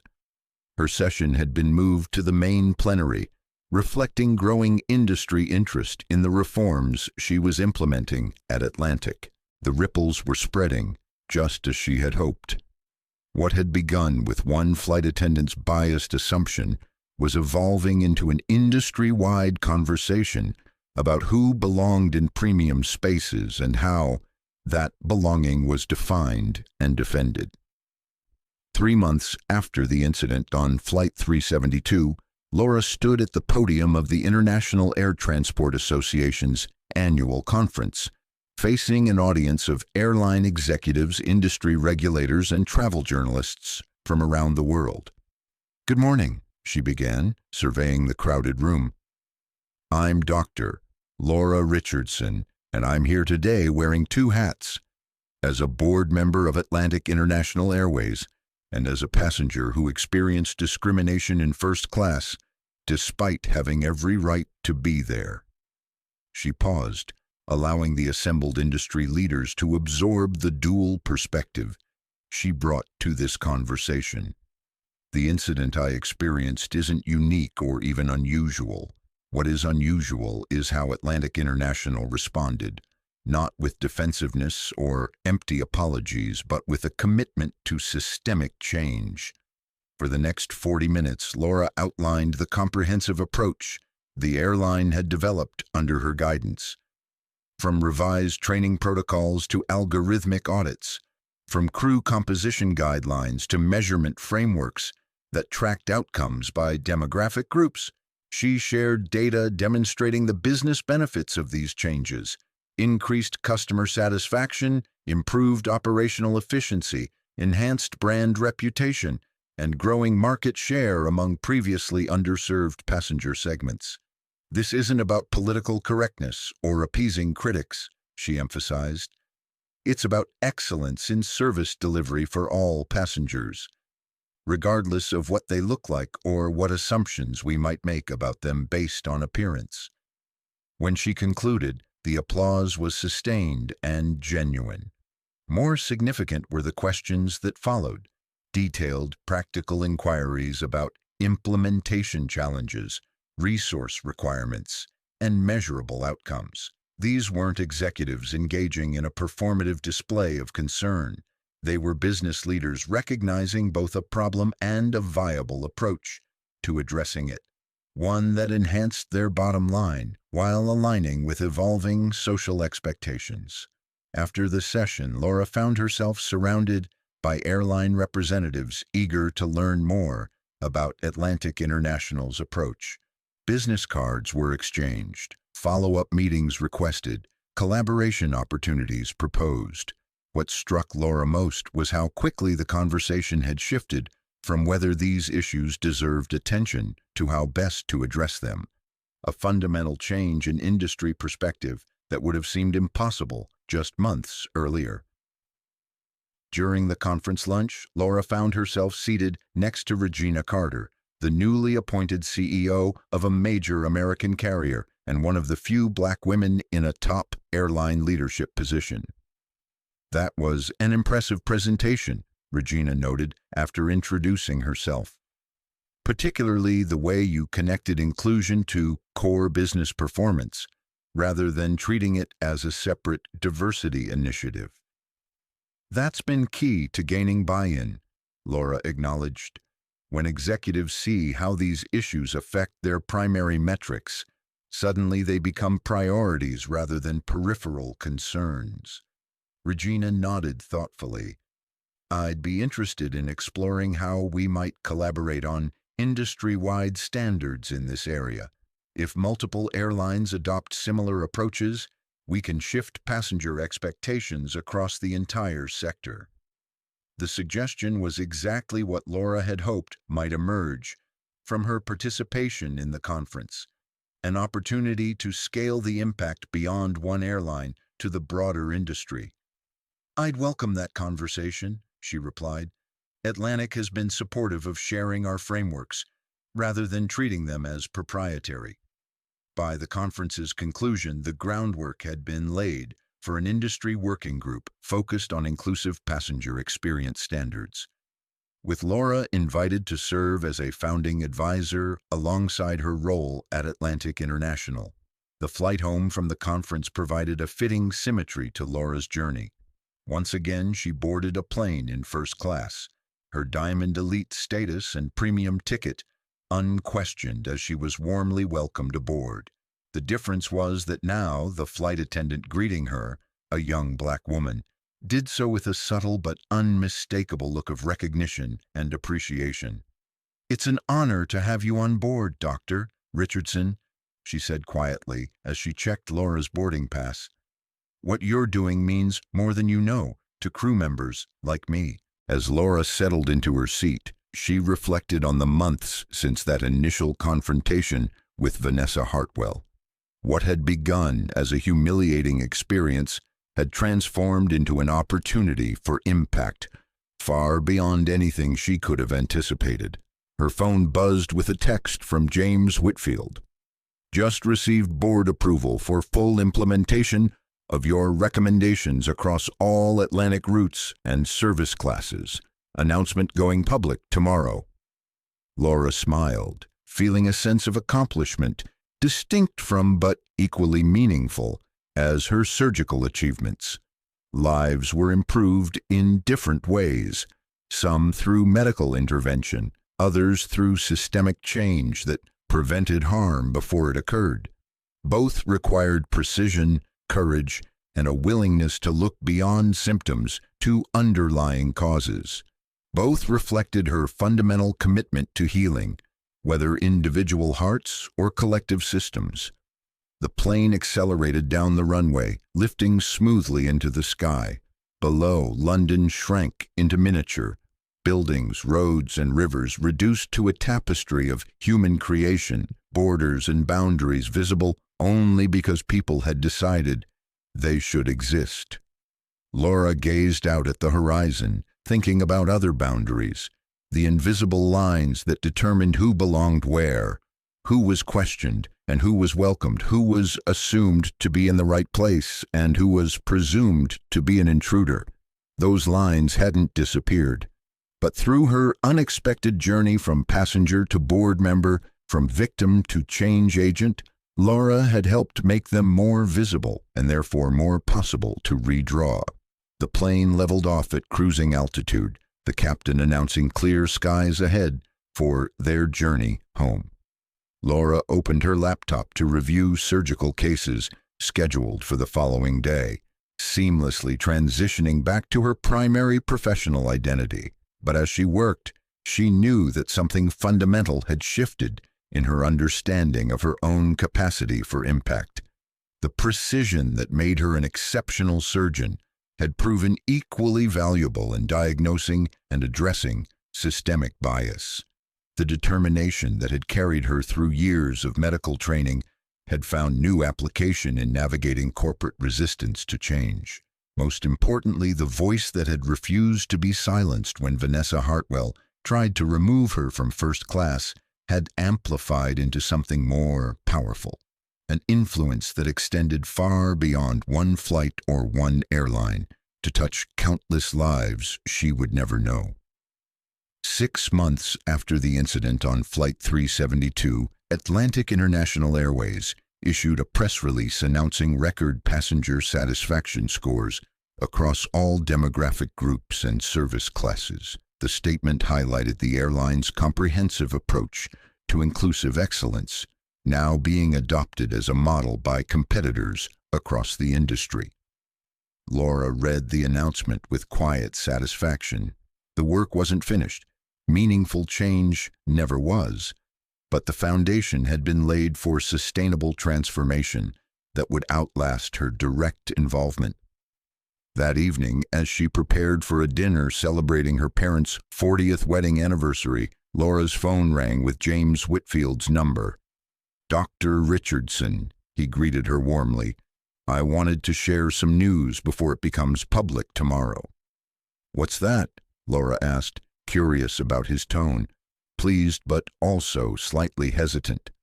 "The board has unanimously approved the creation of a permanent executive vice president position for passenger experience and inclusion. expanding your committee's work into a full division with dedicated staff and resources." "That's excellent news," Laura replied sincerely. The structural change would ensure that the initiatives she had championed would become institutionalized rather than dependent on any individual's advocacy. "There's more," Whitfield continued. "They would like to offer you the position." Laura hadn't expected this. Her consulting role and board committee had always been framed as temporary interventions, significant but ultimately time-limited given her primary commitment to her surgical practice. "I'm flattered," she said carefully, "but as you know, my work at Mount Sinai remains my core professional focus." "We anticipated that response," Whitfield acknowledged, "which is why the board has structured this as a part-time executive role, 2 days per week with flexibility to accommodate your surgical schedule. The compensation would be commensurate with a full-time executive position, reflecting the value we place on your leadership." The offer was compelling, not primarily for the compensation, which Laura didn't need, but for the opportunity to institutionalize the changes she had begun, and to extend them throughout the organization and, potentially, the industry. "I'd need to discuss this with my department chair," she said thoughtfully. "There would be implications for my surgical caseload and research commitments." "Of course, take whatever time you need to consider." Whitfield paused before adding, "But I hope you'll say yes." What began as an unfortunate incident has evolved into something truly transformative for our company. Your perspective continues to be invaluable. After ending the call, Laura sat quietly, contemplating this unexpected fork in her professional path. She had never imagined adding corporate executive to her identity as a surgeon and researcher, yet the opportunity to create lasting systemic change was powerful, a different kind of healing than she performed in the operating room, but healing nonetheless. Her phone buzzed again, this time with a text from her mother reminding her about dinner arrangements for the anniversary celebration. Laura smiled, putting the career decision aside for the moment. Tonight was about family, about honoring the 2 people whose unwavering support and wisdom had made all her achievements possible. As Laura dressed for the evening, selecting an elegant dress and her grandmother's pearl necklace, she thought about the lessons her parents had taught her, about standing her ground with dignity, about turning obstacles into opportunities, about remembering that her individual success carried responsibility to create paths for others. Those lessons had guided her response when Vanessa Hartwell had tried to remove her from first class. They had shaped her approach to consulting with Atlantic International, focusing on systemic change rather than personal vindication, and they would inform her decision about this new executive role, weighing the potential impact against her core commitments as a surgeon. The restaurant where her family gathered that evening was upscale but comfortable, a private room decorated with flowers and photographs, celebrating her parents' 4 decades together. Laura arrived to find her brother, sister, and extended family already assembled, cocktails in hand and conversation flowing. "There she is," her father, William Richardson, called out when he spotted her. At 70, he remained tall and distinguished, his hair now silver but his eyes as sharp and warm as ever. Laura embraced him tightly, then turned to hug her mother. "Happy anniversary," she said, presenting them with a small, carefully wrapped package. 40 years is quite an achievement." "The best decision I ever made," her father said, looking at his wife with undimmed adoration. As the family settled around the table, the conversation inevitably turned to Laura's unexpected new prominence. Her recent appearance at the Airline Industry Conference had generated substantial media coverage, transforming her into something of a public figure. The hospital switchboard is getting calls from people asking if they can be treated by that doctor who fixed the airline, her sister Lydia teased. "You're becoming more famous for that than for your surgical innovations." Laura laughed. "Hardly, but it has been an interesting journey." Her father studied her thoughtfully. "I'm curious about something, Laura. When that flight attendant challenged you, what went through your mind in that moment?" The table quieted, everyone interested in her answer. Laura considered the question carefully. "I thought about you," she said finally, looking directly at her father, "about all those times you told me never to let anyone make me feel small, and about Mom's advice to always respond with dignity rather than anger." Her mother nodded, eyes glistening slightly. "You learned well." "I also thought about how tired I was," Laura admitted, "not just physically tired from an early flight, but emotionally tired of these encounters that chip away at you bit by bit." "The 1,000 paper cuts," her brother Marcus said knowingly. "Exactly. And in that moment, I decided I was done accepting them as inevitable, not just for myself, but for everyone who experiences them, without having an airline president sitting nearby to intervene." Her father raised his glass. "To standing your ground," he toasted, "and to turning confrontation into change." As glasses clinked around the table, Laura felt a deep sense of connection to her family's legacy. Her grandparents had faced far more overt discrimination and barriers.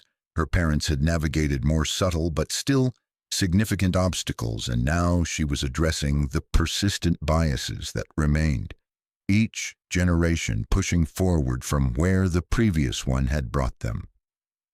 Later in the evening, as dessert was being served, Laura's father pulled her aside for a private conversation.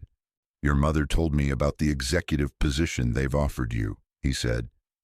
"Have you decided yet?" "Not completely," Laura admitted. "I've always defined myself primarily as a surgeon. Taking on a formal corporate role, even part-time, would be a significant shift in my professional identity." Her father nodded, understanding. "When I was offered the position of school superintendent after 30 years as a teacher," he reminded her, "I had similar reservations. I loved the classroom, loved working directly with students." Laura remembered those discussions well. She had been in medical school when her father had struggled with whether to accept an administrative role that would take him away from direct teaching. "You ultimately took it," she recalled, "and made substantial changes to how the district approached education for underserved students." "I did," he agreed, "because I realized that while I could positively influence 30 students a year in my classroom, as superintendent I could improve conditions for thousands of students across dozens of schools." "Scale of impact," Laura murmured. "Precisely. The question isn't whether you're leaving something behind, but whether what you're moving toward allows you to apply your talents where they can do the most good." Laura considered her father's wisdom. "My surgical innovations help hundreds of patients annually, and that number grows as more surgeons adopt the techniques I've developed." "An impact to be proud of," her father acknowledged. "The question is whether this new role offers a different but equally valuable channel for your particular skills and perspective." Before Laura could respond, her mother joined them, instinctively understanding the nature of their conversation. "Your father and I have always believed that talents come with responsibilities," Elaine said gently. "The responsibility to use them where they can create the most positive change in the world."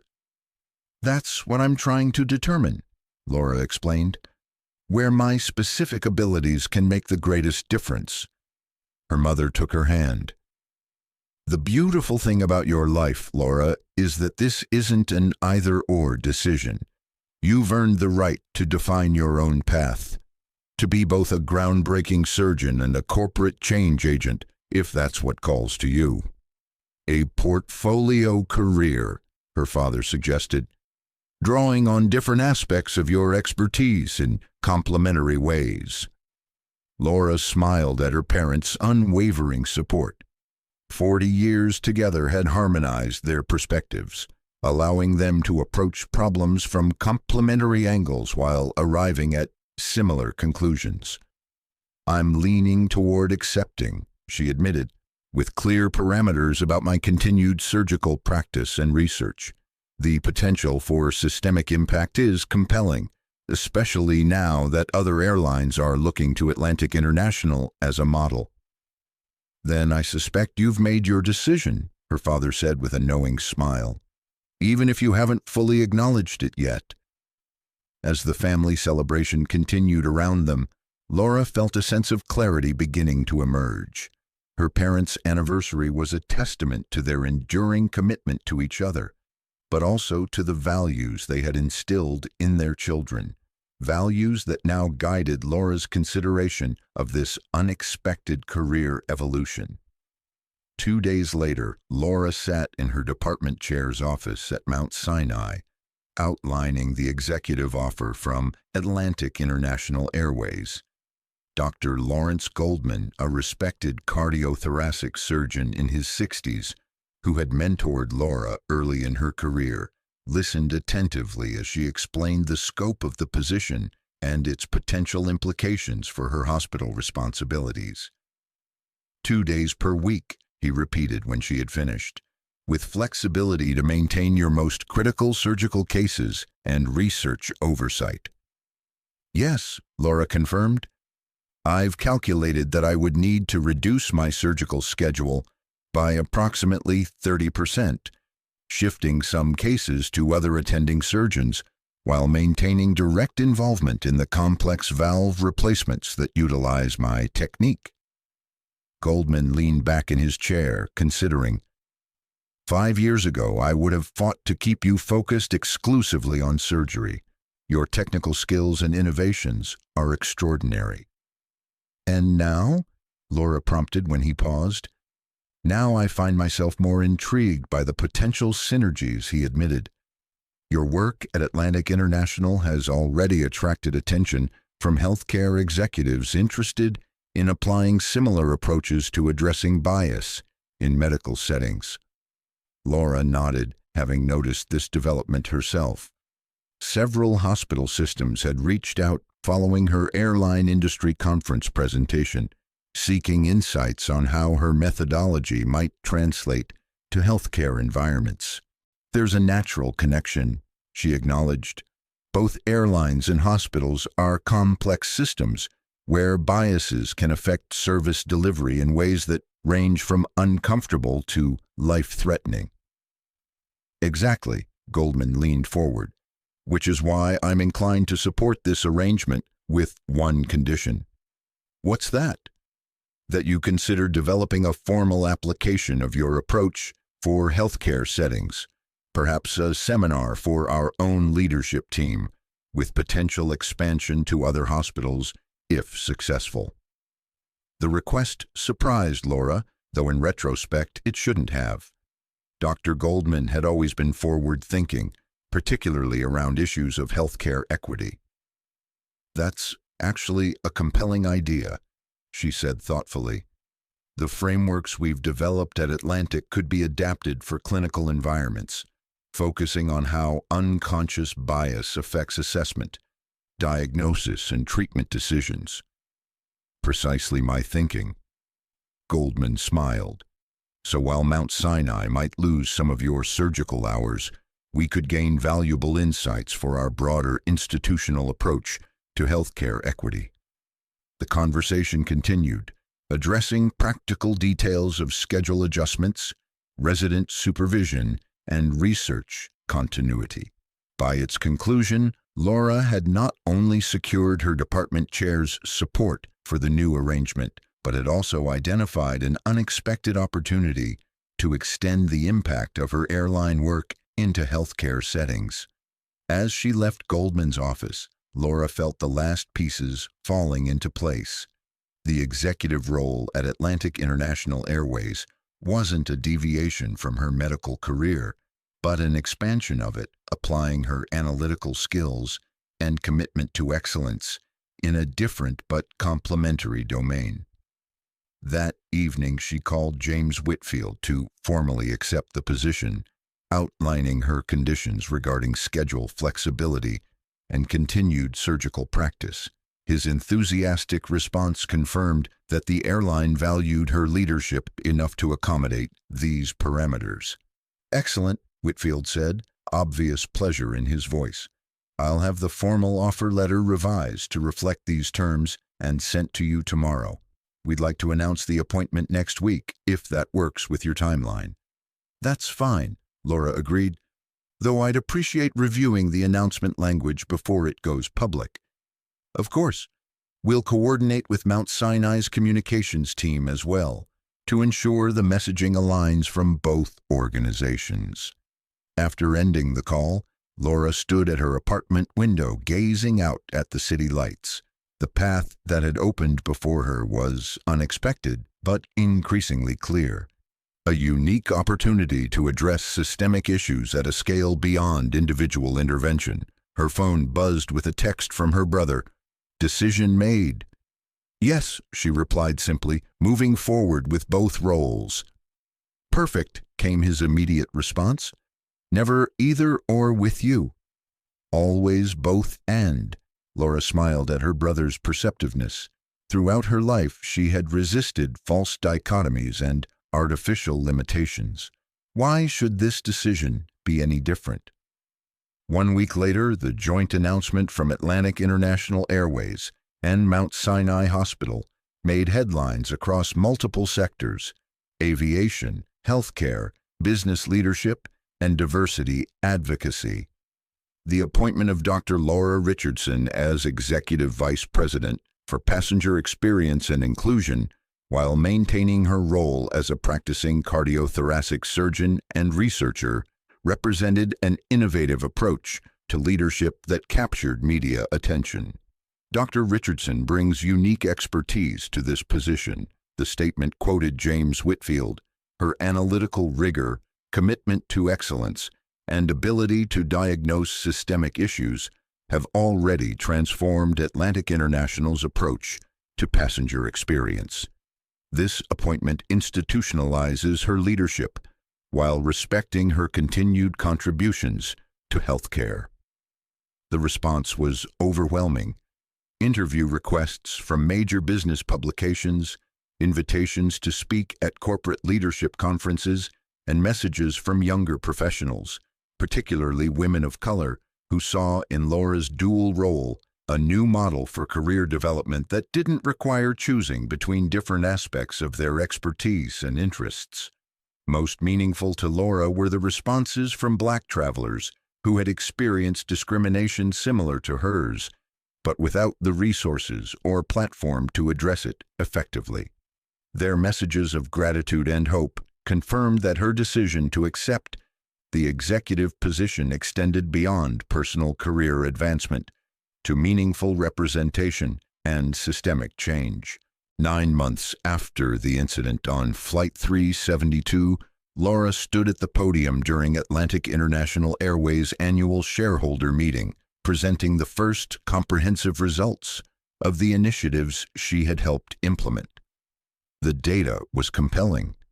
Passenger satisfaction scores had increased across all demographic groups, with particularly significant improvements among travelers of color.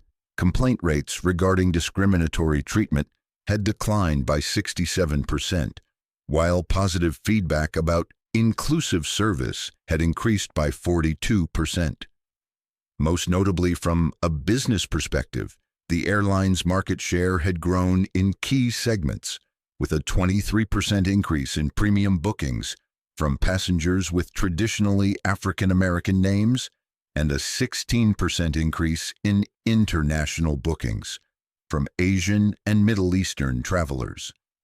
These results demonstrate that excellence in inclusion directly translates to excellence in business performance, Laura emphasized, highlighting the correlation between improved equity metrics and financial outcomes. When every passenger feels respected, valued, and properly served regardless of appearance or background, the entire organization benefits. The shareholders responded with enthusiastic approval, particularly as Laura connected these improvements to the airline's competitive positioning and brand reputation in an increasingly diverse global marketplace. As she concluded her presentation, Laura noticed James Whitfield beaming from his seat at the head table. Beside him sat several board members who had initially expressed skepticism about the scope and cost of her proposed initiatives. Their expressions now reflected the universal language of business approval, appreciation for demonstrable results that enhanced the bottom line. The transformation hadn't been without challenges. Some executives had resisted changes to long-established practices. Some crew members had complained about political correctness interfering with their judgment. Some passengers had expressed resentment about what they perceived as special treatment for minority travelers. Laura had addressed each form of resistance methodically, with data, with clear communication about objectives, and with a consistent focus on excellence in service for all passengers rather than preferential treatment for any group. Most surprisingly, Vanessa Hartwell had emerged as an unexpected champion of the reforms. After her initial suspension and subsequent return to service, she had embraced her role in the training program with remarkable commitment, sharing her evolving perspective with colleagues who might otherwise have dismissed the initiatives as externally imposed corporate mandates. The most powerful testimony comes from Vanessa, Laura told James Whitfield after the shareholder meeting. When she speaks about her own journey from unconscious bias to conscious inclusion, it resonates with staff in ways that policy directives never could. Whitfield nodded agreement. She's requested a formal role in our crew training department, focusing specifically on bias awareness. I am inclined to approve it. You should, Laura said without hesitation. Her transformation from the person who tried to remove me from first class to an advocate for inclusive practices is exactly the kind of change we're trying to create throughout the organization. The following week brought another milestone, the first meeting of the industry-wide task force on inclusive passenger experience that had grown out of Laura's conference presentation months earlier. Representatives from 12 international airlines gathered at Atlantic's New York headquarters with Laura and Regina Carter, the black female CEO who had approached her at the conference, serving as co-chairs. Welcome, Laura began, surveying the diverse group of executives. We're here because each of our airlines has recognized that excellence in global service requires excellence in inclusion. Today, we begin developing shared standards that will elevate the entire industry. For the next 6 hours, the group worked through challenging conversations about current practices, implementation barriers, and measurement frameworks. The discussion was substantive rather than superficial, focused on actionable standards rather than vague aspirations. What makes this different from previous diversity initiatives, Regina observed during a break, is that we're approaching it as a core business function rather than a separate social responsibility effort. That shift in framing changes everything. Laura agreed. It's about excellence in service delivery, which requires recognizing and addressing the biases that prevent consistent quality for all passengers. When we frame it that way, it becomes integral to our core mission rather than an add-on. By day's end, the task force had established working groups focused on developing industry standards in 4 key areas: crew training, service protocols, complaint resolution, and measurement frameworks. Laura would lead the measurement group, applying her analytical expertise to creating metrics that could track progress across different airlines and service contexts. As the executives departed, several lingered to thank Laura personally for catalyzing this industry-wide effort. What had begun as a humiliating personal experience had evolved into a movement for systemic change that would potentially affect millions of travelers worldwide. That evening, Laura performed a complex valve replacement surgery at Mount Sinai, her second of the day after spending the morning with the airline task force. The transition between her dual professional roles had become increasingly seamless, each informing and enhancing the other in unexpected ways. The precision and focus required in the operating room provided a counterbalance to the complex, sometimes ambiguous challenges of organizational change. Meanwhile, the systems thinking she had developed through her airline work enhanced her approach to hospital operations and medical education.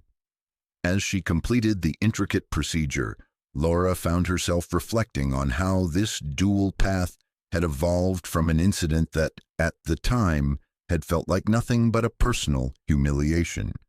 The flight attendant who had tried to remove her from first class had unintentionally opened a door to an entirely new dimension of impact. 1 year to the day after the confrontation on Flight 372, Laura boarded another Atlantic International flight to London, this time for a combined trip that included both surgical conference presentations and airline executive meetings. The difference in her experience was striking. The gate agent welcomed her by name with genuine warmth. The first-class cabin crew, diverse in both ethnicity and gender, provided impeccable service to all passengers without the subtle differentiation that had once been common. The captain even visited briefly during the flight to thank her personally for her leadership in transforming the airline's approach to passenger experience. Most meaningfully, Laura observed the treatment of other passengers who might previously have faced questioning or differential service. An elderly South Asian couple, a young black man in casual clothing, a Middle Eastern woman in traditional dress.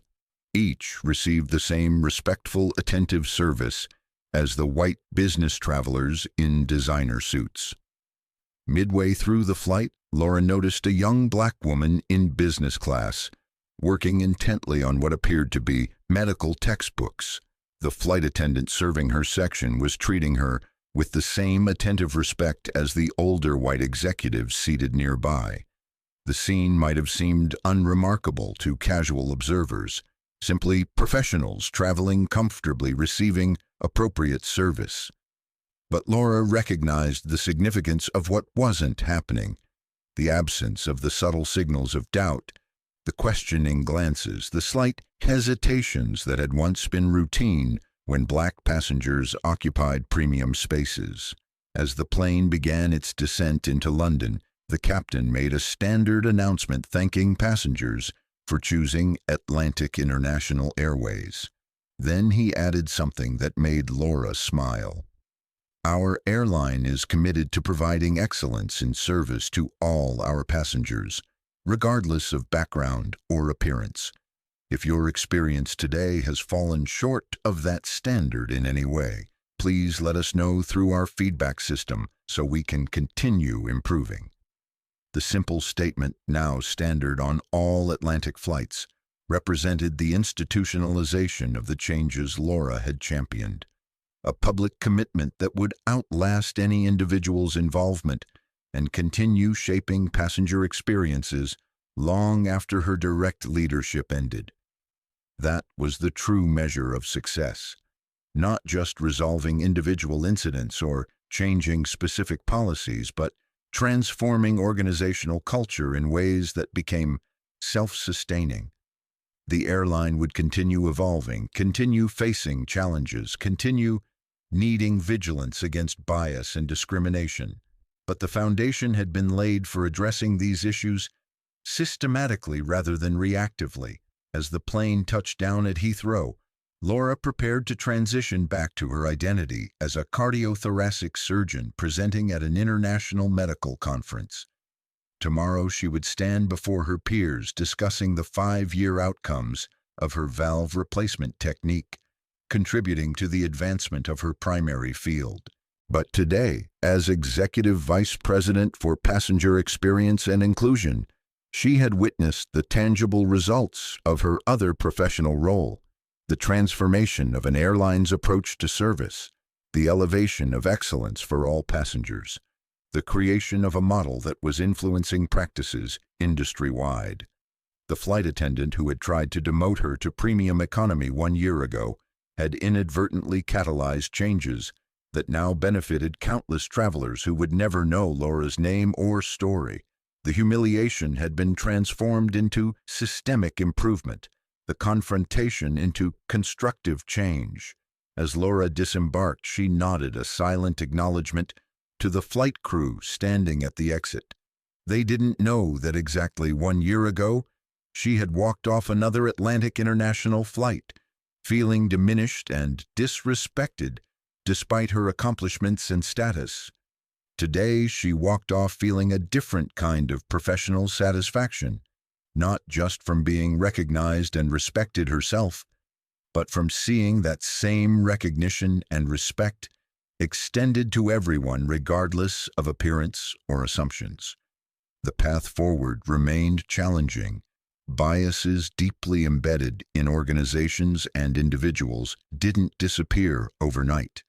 Resistance to change emerged in new forms as initial reforms took hold.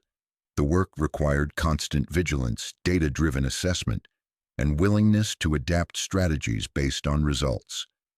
But as Laura headed toward the Heathrow Express train that would take her to her hotel, she carried with her the certainty that meaningful change was possible, that systems could be transformed, that excellence could be redefined, that dignity could be institutionalized.